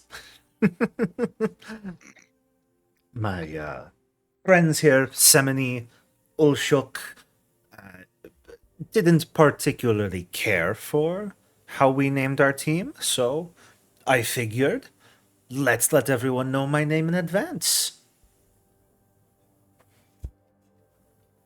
I see. Well, it's a pleasure And, meeting you. My name is What might be... Cyrus. Oh, sorry, go ahead. I was introduced myself. Oh, okay. My name is Cyrus. This here is Laura. Oh, there's Laura. Laura's behind Aki. It's like waves. Oh, is that the lizard you were talking about? Adorable.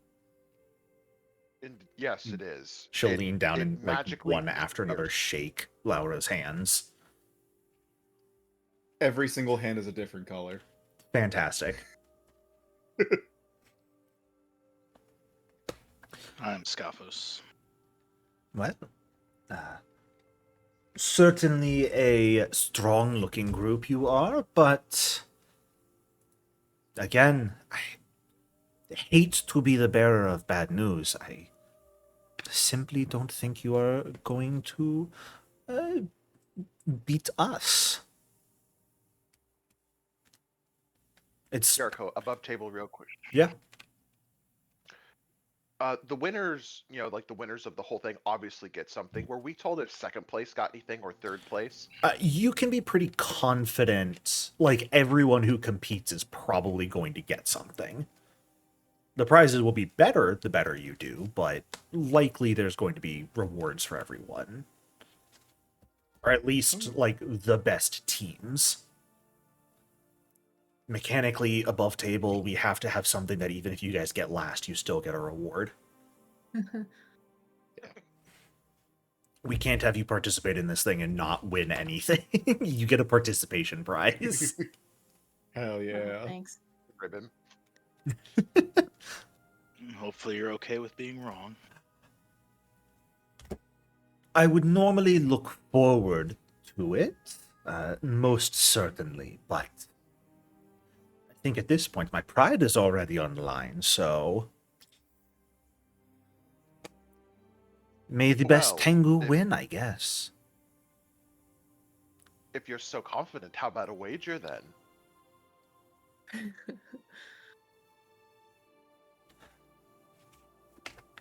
Oh, you're that confident? I am. Nothing that's going to explicitly break the bank, but loser gives up half their winnings to the winner. Well, that's I'm gonna bet in right here. I'm like, half of Ton's winnings. I'm fairly confident rewards are distributed to the groups, so half of Ton's winnings would be half of your winnings as well. Ton, you're paying us out of pocket then. Of course, then I suppose, Ton, you sound confident, but the rest of your team doesn't seem to share your willingness. Oh no, I'm just much more pragmatic. Ulshuk, turn the around. lizard folk, looks at you with a nod of approval when you say that. He is directly described as being pragmatic himself, so he hears that and just goes, yeah. Turn around to his team. We're confident. We can do this. We're not gonna lose. Aureus? I would Cyrus? agree. I would Scaphos? agree. I'm confident in our abilities. I've been in the military. I've been in losing situations. I'm not going to put my bets on anything. Not even yourself? We won't lose. Come on. Would you Think bet on about the Laura? bragging rights. I'm Just give away cautiously the pick. optimistic. Let's leave the betting for now, at least.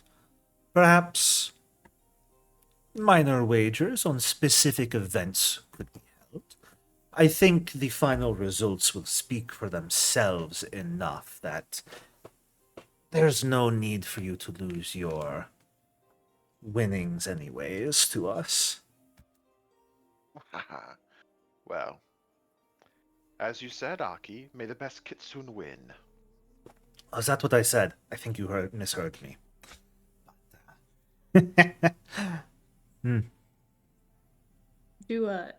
Do they seem to have any weapons and things Give me like a that? sense motive check here. Give Well, me I my know perception. you said Aki does. Yeah, Aki's got a Yeah, whole ass that's good. sword. What kind of Wait, you sword is said- it? Aki's Perception or is sense motive? Clearly they're a the same chocolate thing. wafer. I'm putting them together. Oh, okay. Specifically, Aki has a falchion. That art is different because What's it's the art? specifically, it's for one, it's the gladiatorial combat artwork, which has you guys, you'll get there, but it has you fight with padded weapons. So that I just artwork is can't just, I can't unsee a chocolate wafer. I can't. it really does look like that, doesn't it? Yeah. Yeah. Someone took the feasting competition and the gladiatorial combat and mixed them up. And Aki had to Feasting make do. competition. Yeah. You do not. Also check for religious stuff. I'm sorry. Yeah. I'm checking for religious symbols again. Yeah, absolutely. Looking around at them, you do not see any religious symbols on Aki and Semini.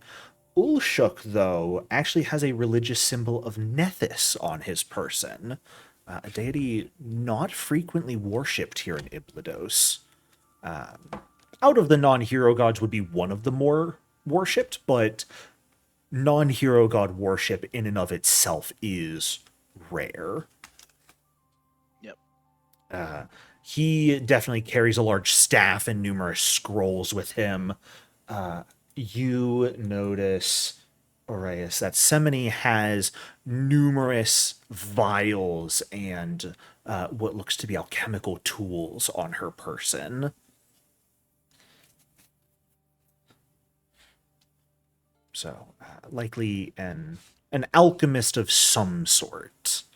It's hard to tell what precisely she might deal with. Most of the vials that are visible are empty, but you can, like, as she moves, you can hear the clink of glass from what are likely filled vials within some of her pouches. And you look at them. Ulshuk definitely looks an actual, like, quite cheerful individual, despite his purported pragmatism in response to Cyrus. Semini has, like, you look at her and she's got the look of a schemer.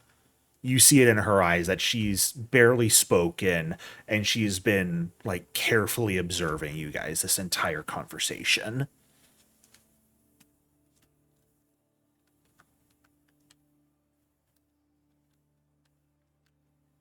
Okay. Interesting. So, Did we ask them how they all know each other yet? no.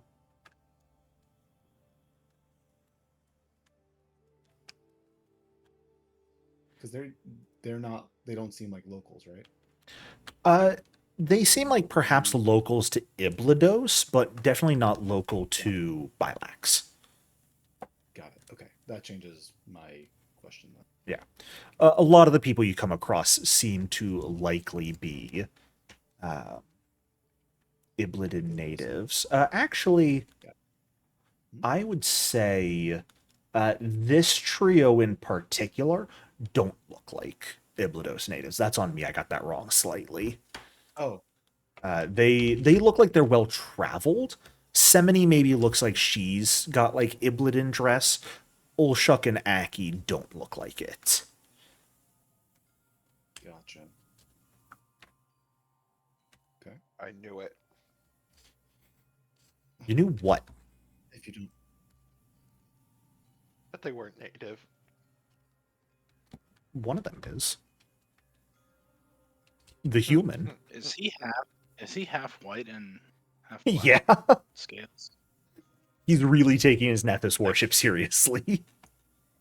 I was gonna say. Oh, wow. I did not realize that. Yeah, he's even got Does that look natural? probably is Oh, I not. didn't see that either. Paint? Actually, What the hell? give me a recall knowledge. You'll even notice, like, his shirt and cloak are slightly different colors as well, between lighter and darker. I really like his Yeah. artwork. His boots, That's funny. his boots are also different Even his color. boots, yeah. Yeah. His pants are probably Interesting different dedication. color too, just not quite shown. Yeah. Man really committed to the bit. Yeah. He did. I will, again, as much as we were complaining about Paizo's art direction before, I applaud them on this one. Right? We complained on some things, and then He's we cool get to looking. this. He's definitely cool looking. Yeah. If it matters, I Scoffos. should also have sailing lore and scouting lore. Neither I of don't those think it matter. matters. I actually cared more about your magical skills in this case. Which didn't show up because you targeted him, so it only rolled society, but all good. You get the sense that is not something necessarily natural, but some sort of magical effect that has caused his scales to change color like that. His clothes are definitely just like stitched to be that coloring to match, but his scale coloring is likely a result of magic. Cool. He's got some great art. It's one of those things you like don't quite realize at first, or thinking maybe it's like some sort of shadow, and then you go, wait a second, hold up. How did Paizo cook with this? Any further things you guys would like to speak with Team Aki about? Nothing from Ton after he got left hanging. No extraneous betting. You are allowed to do that in Wardens. Take your normal rewards here and be happy with it.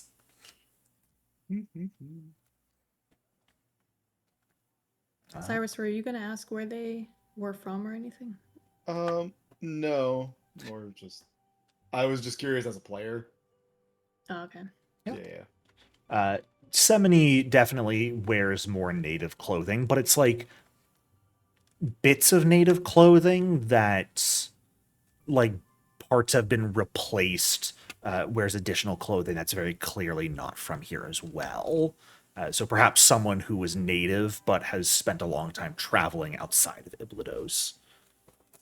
Probably very similar to how you dress, actually, Cyrus. Okay. Interesting.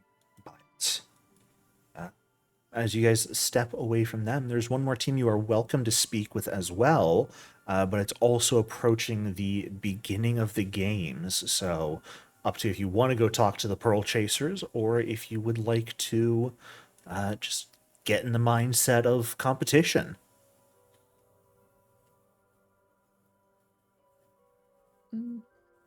I would like to greet them quickly similar to the others, maybe just tell what kind of equipment they have, but you don't have to have a long conversation. Yeah, absolutely. They'll give you some quick hellos and introductions. None of them particularly carry weapons with them either, aside from Fel, the merfolk, who introduces herself as a wrecker here in the archipelago, and so has less weaponry and more like diving equipment on her, meant for actively like getting into sunken ships and getting stuff from them. Melida introduces herself as a weaver who is local here to Bailax as well. She cracks a joke that this is a great birthday gift from her grandkids, to be able to participate in these games. And Oh?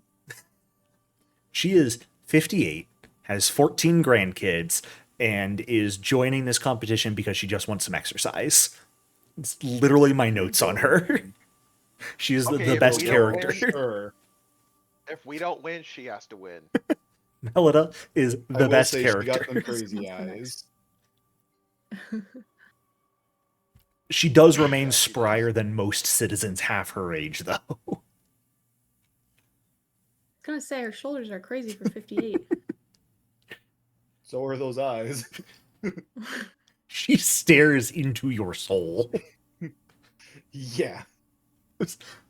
There's that's the most hardened stare I've ever seen. She knows what you did Fine last job, man. night. Damn. Yeah. God. And then Sapil introduces himself as a mercenary from Vudra, actually, who's just looking for work here. Decided to join this group because they seemed like they'd be fun. This is the group that's just here to have a good time. Got it. They're competing because they saw this and went, yeah, that looks like it'll be fun. I don't care if we win or not. Hey, more power to him. But any specific things you guys would like to talk to them about, or just quick introductions, get a handle on them, and get ready?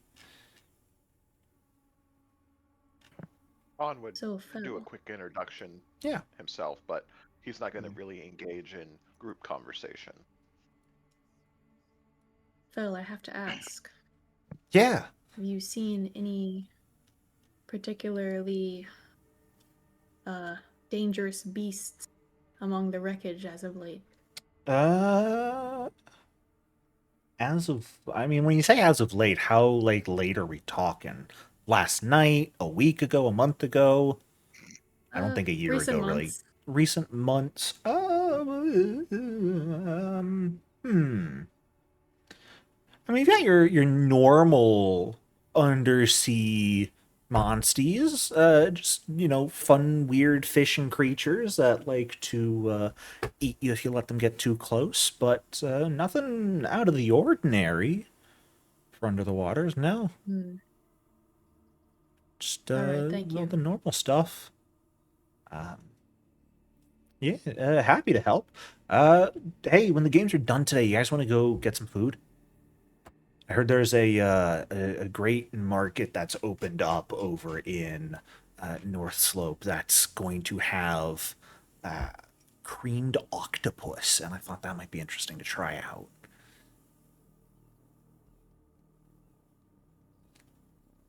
I would be open to it. I don't see why no, we can't. You are very quiet Tan, you sometimes, have- Stephen. Yeah, I was mumbling to myself, to be honest. Gotcha. Tan, do you have octopus back home? I don't know how common seafood is.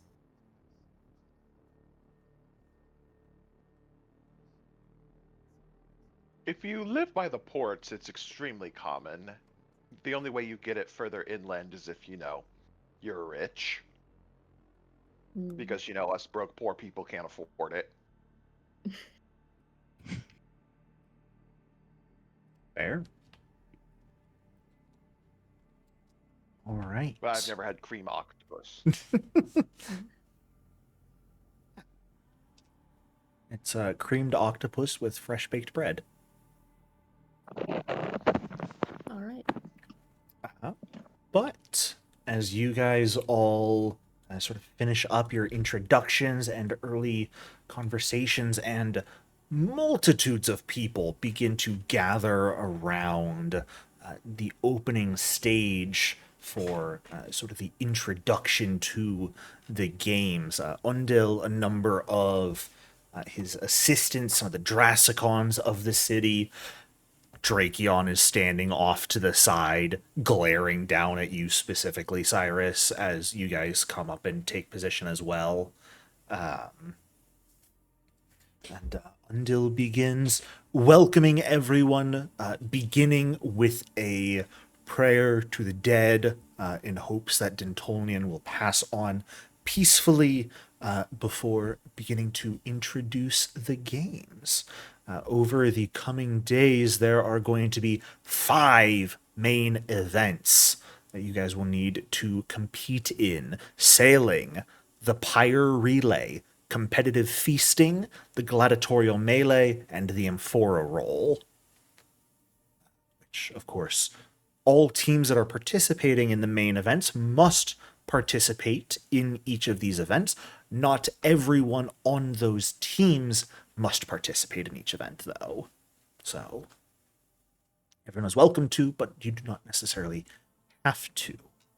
On top of that, there's going to be various minor events: foot races, drinking contests, concerts, drama performances, things like that, that will fill the days and hours as the competitors rest before the next main event.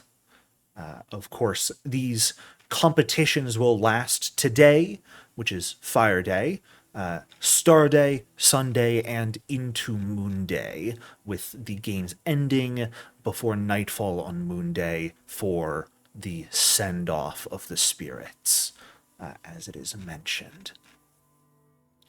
And with the games announced and beginning, you all and the main competitors otherwise are all sent down towards the docks at South Slope for the very first competition that will be held today, which is going to be some ballooning. What? Competitive fish catching, effectively. Ah.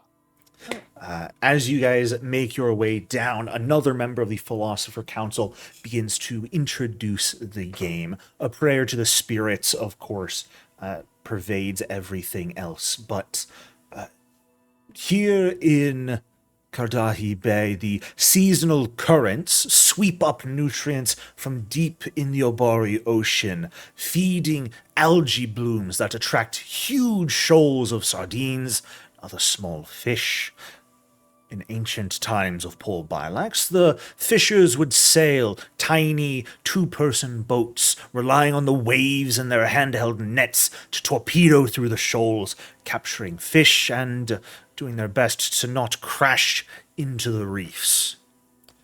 While contemporary fishers now use their larger and safer ships and nets, this tradition has been held of the smaller vessels up until this day.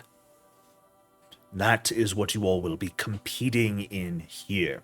Each of your teams will be competing in two-person crews. One who will be the sailor controlling the rudder and rigging of your ship, sailing on the edges of incoming waves, and the fisher holding the net, leaning over the side of the boat, trying not to fall in and scooping up as many fish as possible. And that is the crux, that's the word I wanted, of this competition. The longer the sailor can keep the boat moving with the wave, the longer the fisher has to catch fish. As you guys make your way up to the edge of the water, you see the boats themselves. They're narrow, single-masted vessels, 2 seats. They've got a deep hull and a short outrigger for balance. And a lot of pixels. They don't necessarily appear to be entirely sturdy. But as you guys are a 4-person team, you can choose to either only send 2 people out to do a run, or you can do 2 teams of 2 with your averages being added together for this contest. Giving you a choice of how you would like to compete. You will need, for the 2 people who are going out, 1 person who's going to be in charge of actively sailing the ship, and 1 person who's going to be in charge of gathering the fish, to have an idea of what your jobs will be. So, What skills can be used for... I'm not going to tell you navigating that boat? yet. Damn it. You can make some solid estimates on what you'll have to do, but I feel like sailing lore might be important to sailing a ship. that might be useful. Really?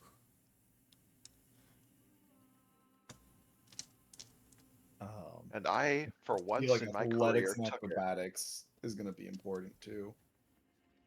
For actually catching. Let me ask you guys So this I to have start. sailing lore. Do you want to do just 2 of you going out and competing, or do you guys want to do 2 boats of 2? I'm okay either way.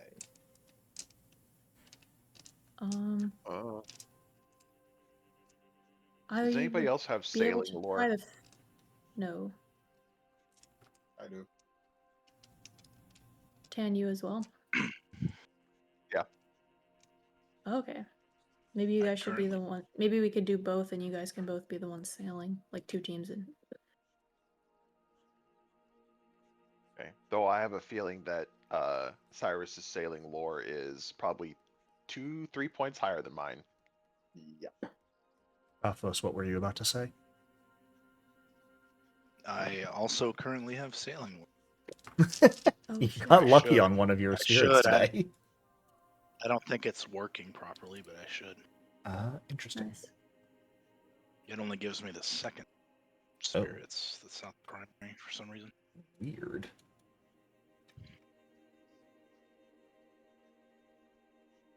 Very strange. So do we want to do 2 teams? Yeah, let's do 2 Or like teams. both? Everyone represent All the enter? group. Okay. All right, then who's going to be working with whom? All right. Tons bouncing up and down. Who wants to be the fisherman for my boat? We got this. Will my rather heavy weight be a problem on these vessels? Nope. That will not have a major difference, but that is something good to keep in mind. The more fish you catch over the course of it will make it harder to continue sailing. So the goal is to catch as many as possible, but the more you catch, the higher the DC is going to raise for the one sailing.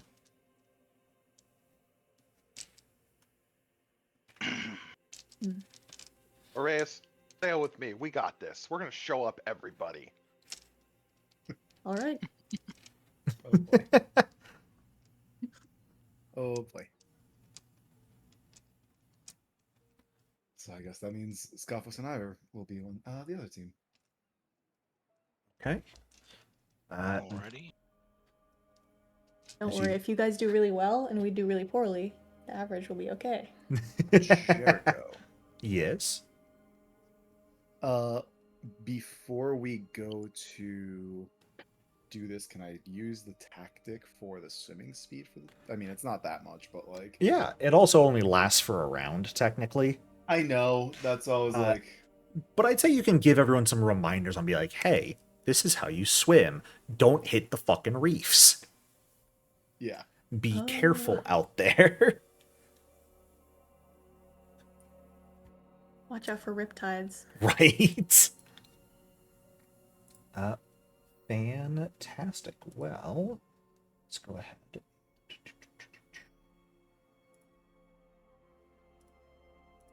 Some additional. Is the default swim speed 0? I don't even know. Yes. it's close Yes, enough. you have to use the swim action. Alrighty. Then, which boat wants to go first? Let's do it, Arias. We'll go first. Okay. We'll set pace for the whole thing going forward. I will vanquish these fish. Look at Jericho's face. He's oh no. Okay. Oh no. Boy. So, as the two of you hop in your boat, it sounds like Tan, you're going to be the one on sailing duty, or Reyes, you're going to be the one on catching fish duty. Am I correct in that? Yes. Okay. Yep. Then as you guys begin rowing your boat out, it's about a 10-minute or so row to actually get offshore enough. And that is the amount of time you have to actually spot and identify a good incoming wave that you'll be able to travel and catch fish on. So I am actually going to need a roll from both of you to spot and catch a good wave. But first and foremost, I'm going to ask one of our other players, Scoffos or Cyrus, whichever one of you wants to, roll a d6 for me, because I've got some random events that can happen during this. Oh, God. I guess I will roll. Oh. Roll privately. You rolled privately. That's even funnier. Fantastic. Okay. As the two of you begin rowing out, you need to actually identify a wave, maneuver into position, and also get an idea of what sort of obstacles you're going to come into contact with. I need both of you to give me a roll here, and we're going to take the better roll between the two of you. You can give me ocean lore if you have it. You can give me sailing lore. You can give me fortune-telling lore. You can give me nature, survival, or perception. And whatever you choose can be public, of course. I'll do perception. It's one better than my sailing lore. Me too. Okay. Oh boy. Oh, That is can a you get something failure for better? you, Ton. Ooh. Wait, 1 second. How you do on this roll is going to determine the starting DC to sail. Oh, thank God. A Okay. 22 is going to be a success for you guys to actively catch a wave, which is going to give you a solid starting DC here, as the two of you find a pretty solid wave to catch. Ton, you on the rudder and rigging, managing to bring the boat up onto the wave, begin to ride it. As Aureus, you have a sort of stake with a conical net at the end of it, ready to reach in and try and catch fish here. So we are going to start off with you, Ton, in this first round. You only have a certain number of rounds you can do this. Aureus, keep in mind, you do not, same with you, Ton, you do not have to choose to sail or fish in any given round. There is always the possibility that something could go wrong. You could lose fish, you could capsize, so keep that in mind.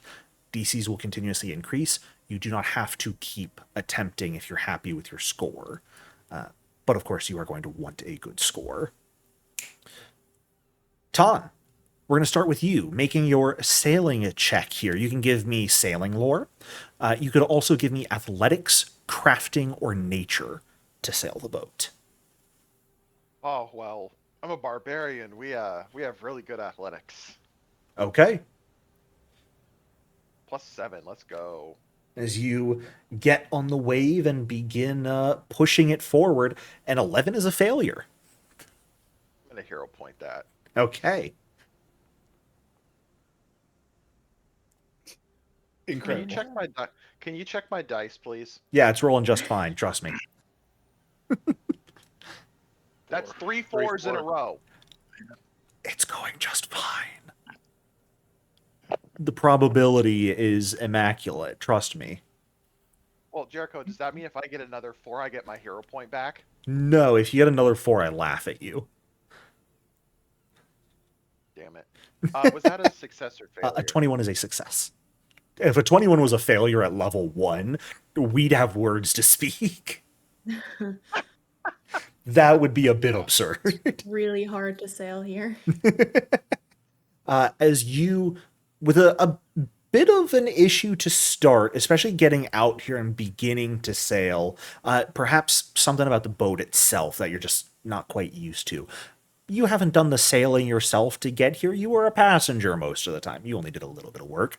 But when it comes to actively controlling this vessel on your own, things start to get a little bit dicey for you, but after a moment, you pretty capably guide your boat forward along the wave. No additional penalties or benefits to Aureus' attempt to gather fish here. Now, Aureus, you actually have an option here. As you look into the waters running alongside your boat, you see numerous small fish and sardines swimming alongside in the water. You could gather tons of them. As you're going and preparing, though, you notice something else. A larger shape in the water. Some sort of much, much larger fish. See a sort of speared out snout, massive fins, as it is sort of darting alongside the boat, coming up from underneath it, taking a bite of some of the sardines as well. It's not necessarily the sardines you're going for, but a fish like that might have its own rewards if you could catch it. So, you can either here attempt to gather fish normally, or you can attempt to catch the big one, so to speak. Which would you like to attempt? Mhm. Oh boy. Do I know anything about the checks or the difficulty of it beforehand, or I'm kind of no. like, okay, You can assume catching the big one's probably going to be a bit harder. like if are there going to be harder or different skills? I guess it's going to be harder. The skills are going to be the same for the most part. Risk it for the biscuit. You are going to this fish is going to be following along the entire time, it seems. So you don't necessarily have to do your first attempt here to get the fish specifically. If you want to just get sardines to start. No, I have all my hero points. She's immediately enthralled by the big fish. Yeah, absolutely. Practice for the serpent. He is mine. And gonna try to get that one. Okay. Especially as you're looking at it, you can see like in the water, like a bright orange coloration to its tail. It looks like some sort of massive species of tuna, maybe. Your skills for attempting to catch the big one: fishing lore, legendary beast lore, athletics, survival, I'm sorry. or an attack roll. Your net is effectively a simple melee weapon with the finesse trait. So you can use your dexterity with it. I see. But yeah, legendary beast lore can be used to catch the big one. I love it. What I do have that, but it's worse than those other skills. Keep in mind, lore skills typically have lower DCs than other skills. So that's the trade-off you gotta make. Really? And when else are you ever going to have the opportunity to use legendary beast lore? Let's be fair. I feel like a lot in this Hopefully campaign. many times. Honest, yeah, you know what? You got me there. Maybe.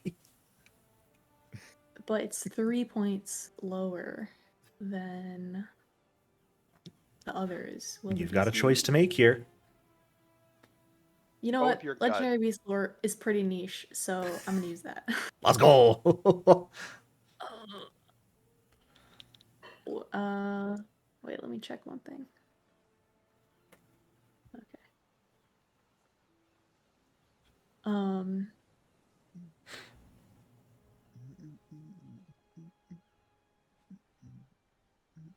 Okay, diverse lore has nothing to do with this. Okay.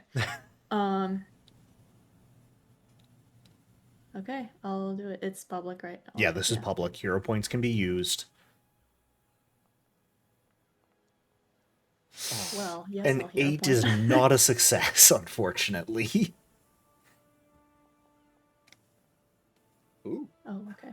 Now a 21 is, as you get the net down into the water, Arias, and for a moment you try and get the tuna, it sort of slips out, but then with a deft maneuver you manage to sweep the tuna up into the net, haul it into the boat, which immediately takes up a massive amount of space. This big-ass tuna. I need I'm going to use the party stash to keep track of your guys' fish, because we're effectively tracking the amount of bulk of fish you guys catch here. That legendary fish is worth 5 bulk. Damn. Oh. In fish. Okay. Which is pretty amazing. As you get the fish up into the boat, you guys can certainly continue attempting to ride the wave if you would like to, Ton. I'll look at my partner. I got that gleam in my eye. I'll get some of the small ones. Or maybe another. There's not another tuna, unfortunately. You got the one. I don't know that. I don't know that. It might show up. I like your gusto.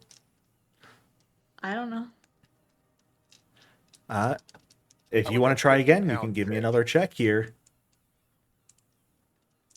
All right, sailing or athletics it is. Okay, the This DC might be- has increased because of the bulk of Oh. fish in your boat. Okay. So Okay, here we go. He rolled another 4. You tried refreshing, my good sir.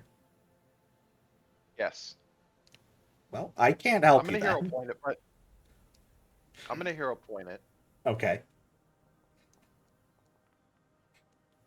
It's not a 4. It's slightly better.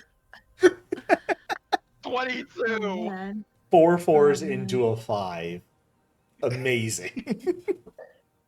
A 22 will be a success. You absolutely keep the boat riding the wave, even again as the large tuna gets thrown into the boat, causes it to rock for a moment. You almost capsize, but you get everything back on track and keep the boat riding.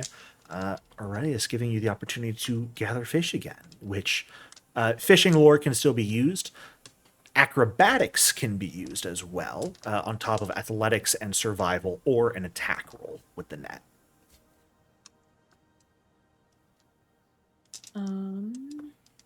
Okay. I will use athletics. Sounds good.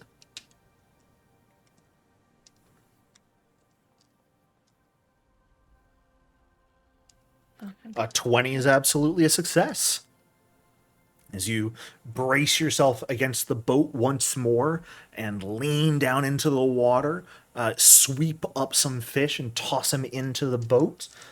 Let's say, Cyrus, let's keep you engaged a little bit. Go ahead and roll a d4 for me to see how much bulk of fish Arias gets off of this. Don't roll Oh poorly. boy. 4. Let's go! Is that good or bad? That's the I most didn't you know could if get it on that was success. Too high. Well, I didn't know if that was too high, then it would be too heavy. Well, the DC's definitely increased by a decent margin at this point. But All right. nothing I'm wagered, satisfied nothing with gained. our haul. Mm, All right. I'll tell you this. Arias. 9 bulk of fish has you in last place. oh, never mind. Oh. Oh no. Are you feeling lucky, Ton? Yeah, I am. Well, let's keep it going. Oh god. I swear, if I get a 6, that's it. But you're fine if you get a 4 again. Hey. Okay. A 20 is a success. Nice. Fantastic. As you keep the boat running, the wave's starting to run out. You estimate you've probably only got a maximum of 4 rounds, no matter what. But for now, you're into round 3, and you're keeping the boat going strong, which means, Arias, you've got another chance to catch some fish. Okay. How are the other teams doing? I'll get to that. I'll give you an update on the teams when these guys come back into port. How about that? A 16 is an exact success for you. So Alright. let's get Scoffos to roll the d4 this time. Get some good fish. Nice. 11 is certainly not bad. Got one more round. The fish are piling up in the boat. Dare you risk it? I mean, wait, we get hero points back every session, Yes. not every day, right? Because Every that feels session. kind of unfair for us to use all of them on this and then all of them on our next competition. You'll have them back for next session. Well, I That mean, feels unfair. I thought about it, but realistically, like, this is probably the only competition you guys will do today. And then, next session we'll have multiple competitions. So you guys are free to spend Yeah. them all in this contest. And then you'll have to be a bit more careful with them next time. do it, Arias. Okay. All right. You got to give me the fishing roll or the sailing roll first, Ton.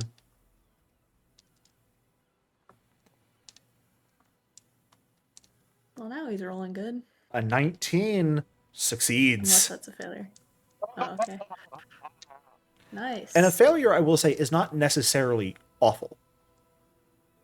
It's only on a crit fail are things like actually, like actively probably bad. A failure doesn't necessarily stop your run. It just makes it harder. Arias, you've got one last chance to bring home the fish steaks. A 12 is not going to... A 12 is a failure, which still at the end of the day is not awful necessarily. But I think you've got a hero point left potentially. It's up to you if you want to use it. Think of Aki's smug face and use a hero point. Okay. Oh, I thought it was going to be a 20. I thought it was going to be a That's nat what I 20 thought, also. too. That would have been great. A 20 absolutely turns it into a success. How about I roll a d4 this time? I haven't rolled yet today. Okay. I promise it'll go well. See? We did. Oh, thank you. Bringing you up to 15 bulk of fish. As you guys finish the wave, start riding back to shore in pretty proud of yourselves fashion. Scophos and Cyrus, the two of you have been watching the competition as this is going on. I'll give you both an opportunity to give me either perception or society to see how well another team has done in advance, so you have an idea of potentially how well you need to do for your team. Okay. Okay. Fantastic. Scophos, which team would you like and were you focusing on?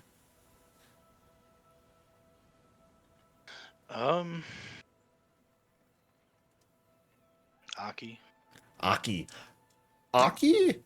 their team kind of blew this contest out of the water as you watched. Aki took to that boat like a natural born sailor.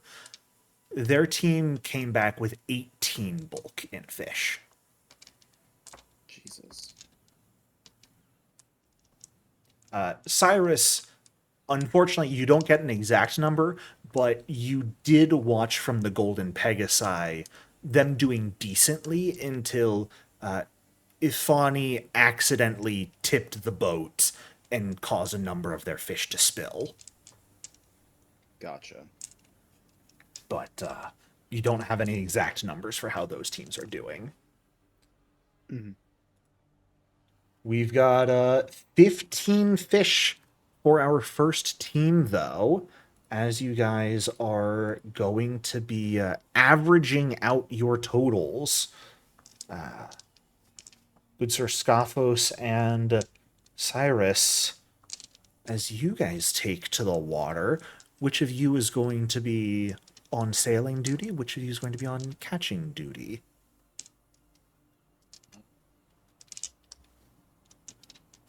Realistically, I'd probably be doing sailing. Yeah, we're both gonna be bad at the fish catching. I mean, I know survival's an option, right? That's Survival is an one of the ones option. that you said, which I think For- you have for a the much better actual survival fishing than I part? do. Yeah, survival can be Oh, used for the yeah. actual fishing. Oh, okay. We'll be fine. All right. So we've got Cyrus. You're also the best in acrobatics, which can be used for regular fishing as well, Gotcha. if you cared. So you guys really have a choice on who you want to be on what. Oh, So who's sailing? probably gonna be me. Yeah. All right. With Cyrus in the sailing position, Scophos holding the net, you guys take to the seas. And, well, let's go ahead and get the roll you both have to make here. We're taking the better roll between the two of you to actually catch a wave. Ocean lore, sailing lore, fortune-telling lore, or nature, survival, or perception can be rolled here.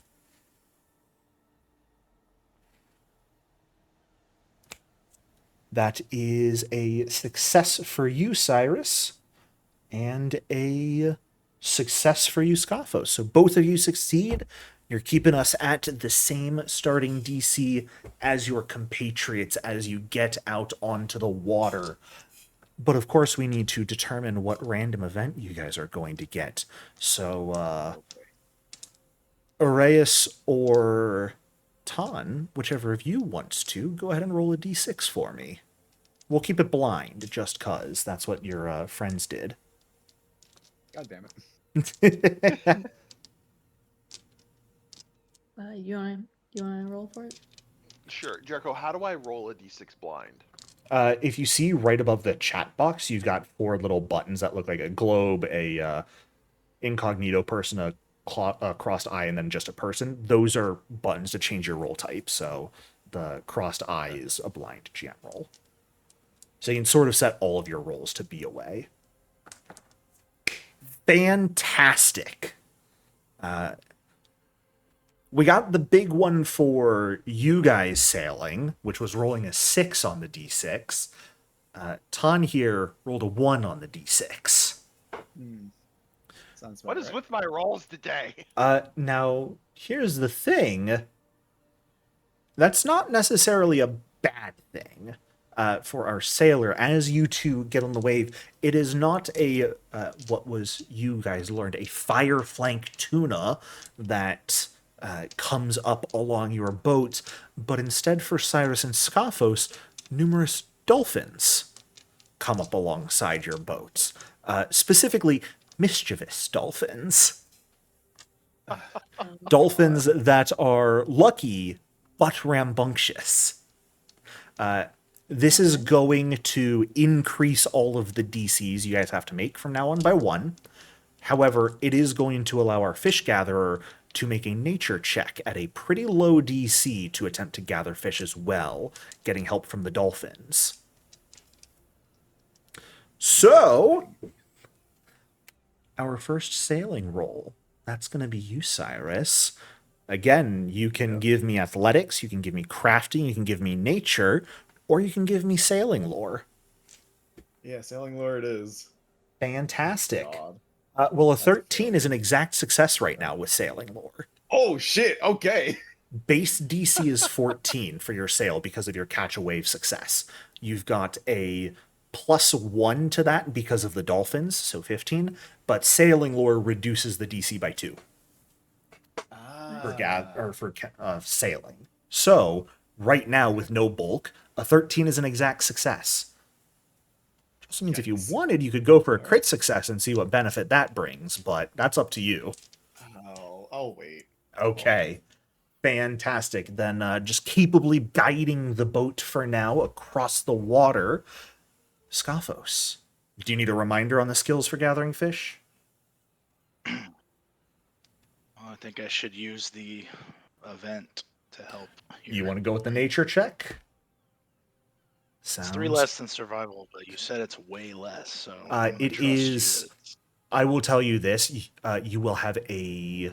It's DC 14 nature, DC 16 survival, which actually, DC 17 survival because of the +1. So it's completely up to your choice. Okay, so it's basically the same. Yeah. Just whichever one you feel better about. Yeah, we're gonna go with nature because that's what the event said. Get the dolphins to help. Sure. Yeah, he's actually gonna talk to the dolphins.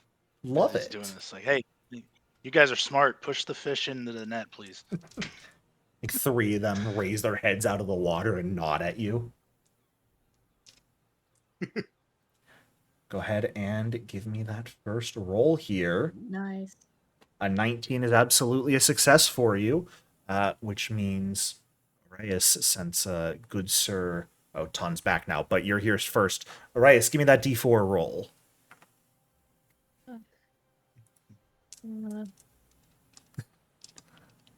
Oh, Well, That's not good, Arius.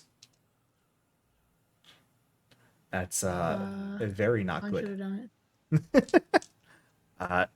The dolphins... Can I hear? Here, I'll point the D4. Fuck it. Go for it. We're near the end of session. What do I care?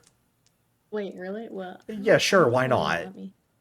So Just because she's subtract rolling your- underneath a 10, she gets a 10 to the roll, No, not at all. right? Just roll another d4 and manually subtract a hero point. Hey, there we go. Fantastic. Getting 4 fish as the dolphins. Take a minute to figure out exactly what you mean, Scoffos, before they eventually nod along with one another and begin pushing fish up into the boat and helping you out. Fantastic. I assume we want to go for round 2. Yes, we are most Yep. definitely. Give me a new sail roll. Your DC is up to 14 at this point. Then we're re-rolling that. Alrighty. Re-roll using. Did I take the trash out? I think I did. Ooh, there we go. A crit success? Dare I see no. that? You steer the boat flawlessly. Which means, for this round here, good Sir Scoffos, you get a +1 circumstance bonus on your check. Hell yeah. And you are free to attempt to gather fish again. Yeah, go for it.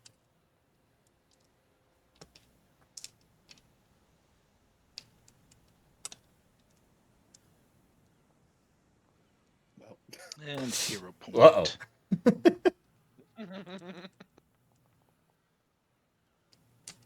22.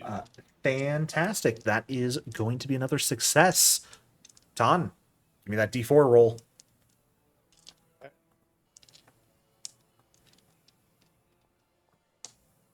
Nice. 3 fish. Oh, not bad, not bad, not baddy bad. All right. going for 3. Going for 3. Fantastic. Your DC is up to 15 at this point. Okay. With sailing lore. 17 with another skill. That's what I like to see. Get another success out there. Fantastic. No more circumstance bonus for you, Scoffos, as you continue to try and catch some fish. But you've got the opportunity to keep Alrighty. going.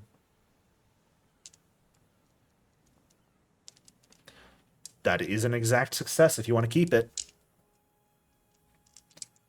You've only got this in one more round. So up to you Yeah, if I'm you gonna want hero to point. go for some there's crit no point. successes. The one time I won't judge you for crit fishing. Keeps it at a normal success. That's a-okay. Who wants to roll the d4 this time? Don.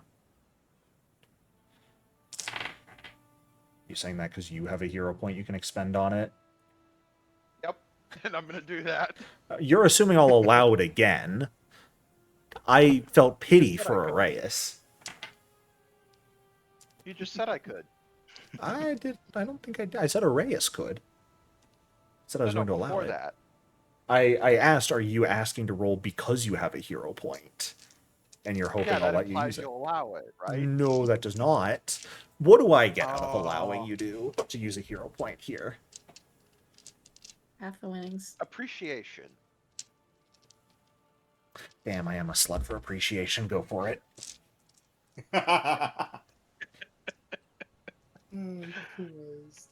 All right, here we go. I shouldn't have done it.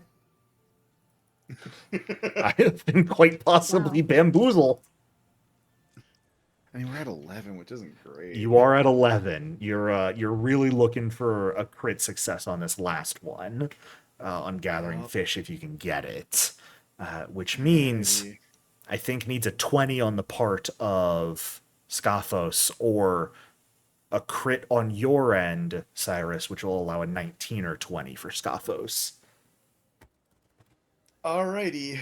Give me that roll. You're up to DC 16, I believe. Oh, hey! No! Let me just do the math real quick, Wow. just to confirm. You have a DC 18 minus 2. Your DC is 16. 25 is only a regular success. Because I also need a 19 or 20 to crit succeed. You got a hero point? I mean, I do. I might as well. I have no other reason to. Let's fish for that crit. Just like the sardines. Oh, What do you know? Oh, the +10. Fantastic. All right. We know what we're looking for you from you, Scott. Was a 19 or a 20, or a 9, 10, 19, or 20 on the hero point. Looks like we're in Vegas. Yeah. Are you feeling lucky? Oh, No pressure. we got this, Dolphins. We can do this. They all nod in sync. I believe in you. And I'm going to hero point. Okay. Damn. Aw. It's Damn. only a regular success, unfortunately. Which means a d4 needs to be rolled here. And this does actually matter. So I will be the one to roll it this time. So you can all blame me if it goes poorly. I have a hero point. Can I spend it on this roll? Maybe. If it goes poorly. 3. That's not bad. Putting you guys at 14. Bulk of fish averages up to about 14 and a half. It does not matter between 14 and 15. As you guys make your way back to shore, everyone quite impressed between all of the teams competing. When it comes to how score is kept in these events, though, the winning teams are granted medals. Bronze, flame-shaped medallions with Dintolneon's name etched on the reverse side. Out of these, effectively 4 main teams competing, where there's a couple others going for the win, we're just not going to bother keeping track of them. The Golden Pegasi, the Pearl Chasers, Team Aki, and the Drasticons are the ones we care about. Last place in an event gets nothing. And last place in this event were the Pearl Chasers, getting only, or not the Pearl Chasers, sorry, the Golden Pegasi, getting 13 bulk of fish due to Ifani's blunder and tipping the boat to lose some fish, unfortunately. Third place gets 1 medallion. And third place is the Drasticons with 14 and a half bulk to their name. So, you guys have 1 medallion for now. Third place is the Pearl Chasers. Melida at the sail, Fell wielding the net, was pretty consistently good, harvesting 16 bulk amongst their number, getting 3 medallions to their name. And, perhaps much to your chagrin, looking smugly over at you all from the podium in first place, is Aki with 18 bulk of fish, getting the tuna and some quite good results on her actual fishing nonetheless. Their team gets 5 medallions so far in this competition. However, that is not to say these are the only medallions awarded at this event. There are the judges, keeping track of everything, and each judge has a single medallion that they can give out as well to exemplary performers. How they determine that is up to them. But one judge gives it to Aki herself for her exemplary, consistent sailing of her ship. One judge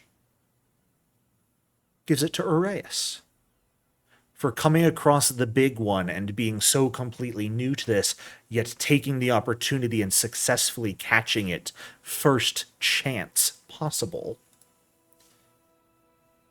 And the last judge First chance. gives their medal to Cyrus for 2 crit successes on flawless steering, similar to Aki being just one of the best actual pilots of their boats in this competition, leaving you all with 3 medals come the end of the first event, putting you effectively tied for second. Team Aki in first with 6 medallions, the Pearl Chasers and the Drasticons, thank you. I wanted to put an L in there somewhere, and I was like, no, that's not it. It's like the Drasticolans? That doesn't sound right. That sounds real bad. Both of your teams having 3 medallions, and the Golden Pegasi in last with 0 medallions. And that is the only main event here on day 1 as the crowd cheers after the award ceremony. There's set to be a few drinking contests held throughout the city for the rest of the evening.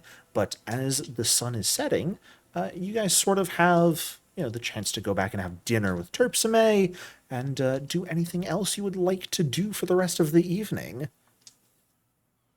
Now, Jericho, these medallions, do they have like cords around attached to them? Nope. Or is it just a medallion in your hand? It's a little bronze medallion that looks like a flame, and you just hold it. Stick it in your pocket and hope you don't lose it. Granted, the judges are also keeping track of how many each team has. So. Okay, I got an idea. Cyrus, can you attach a pouch to the lizard and the lizard can carry them because she can magically appear and disappear? I feel like we run a risk of it just eating them. Right now, Laura can hand 1 medallion in each hand. True, Laura can just carry them. Until you get more, but for now. Look at that. 1 hand for eating, 3 hands for medallions. Perfect animal companion. God. Hell yeah. I love my creature. It's so dumb. Laura with her lamprey mouth. Yes. Well, as this event comes to a close, and before we end off for tonight, are there any last things people would like to do? People they'd like to talk to, things they'd like to go and accomplish before we end off for today? We'll get him in the next event. True.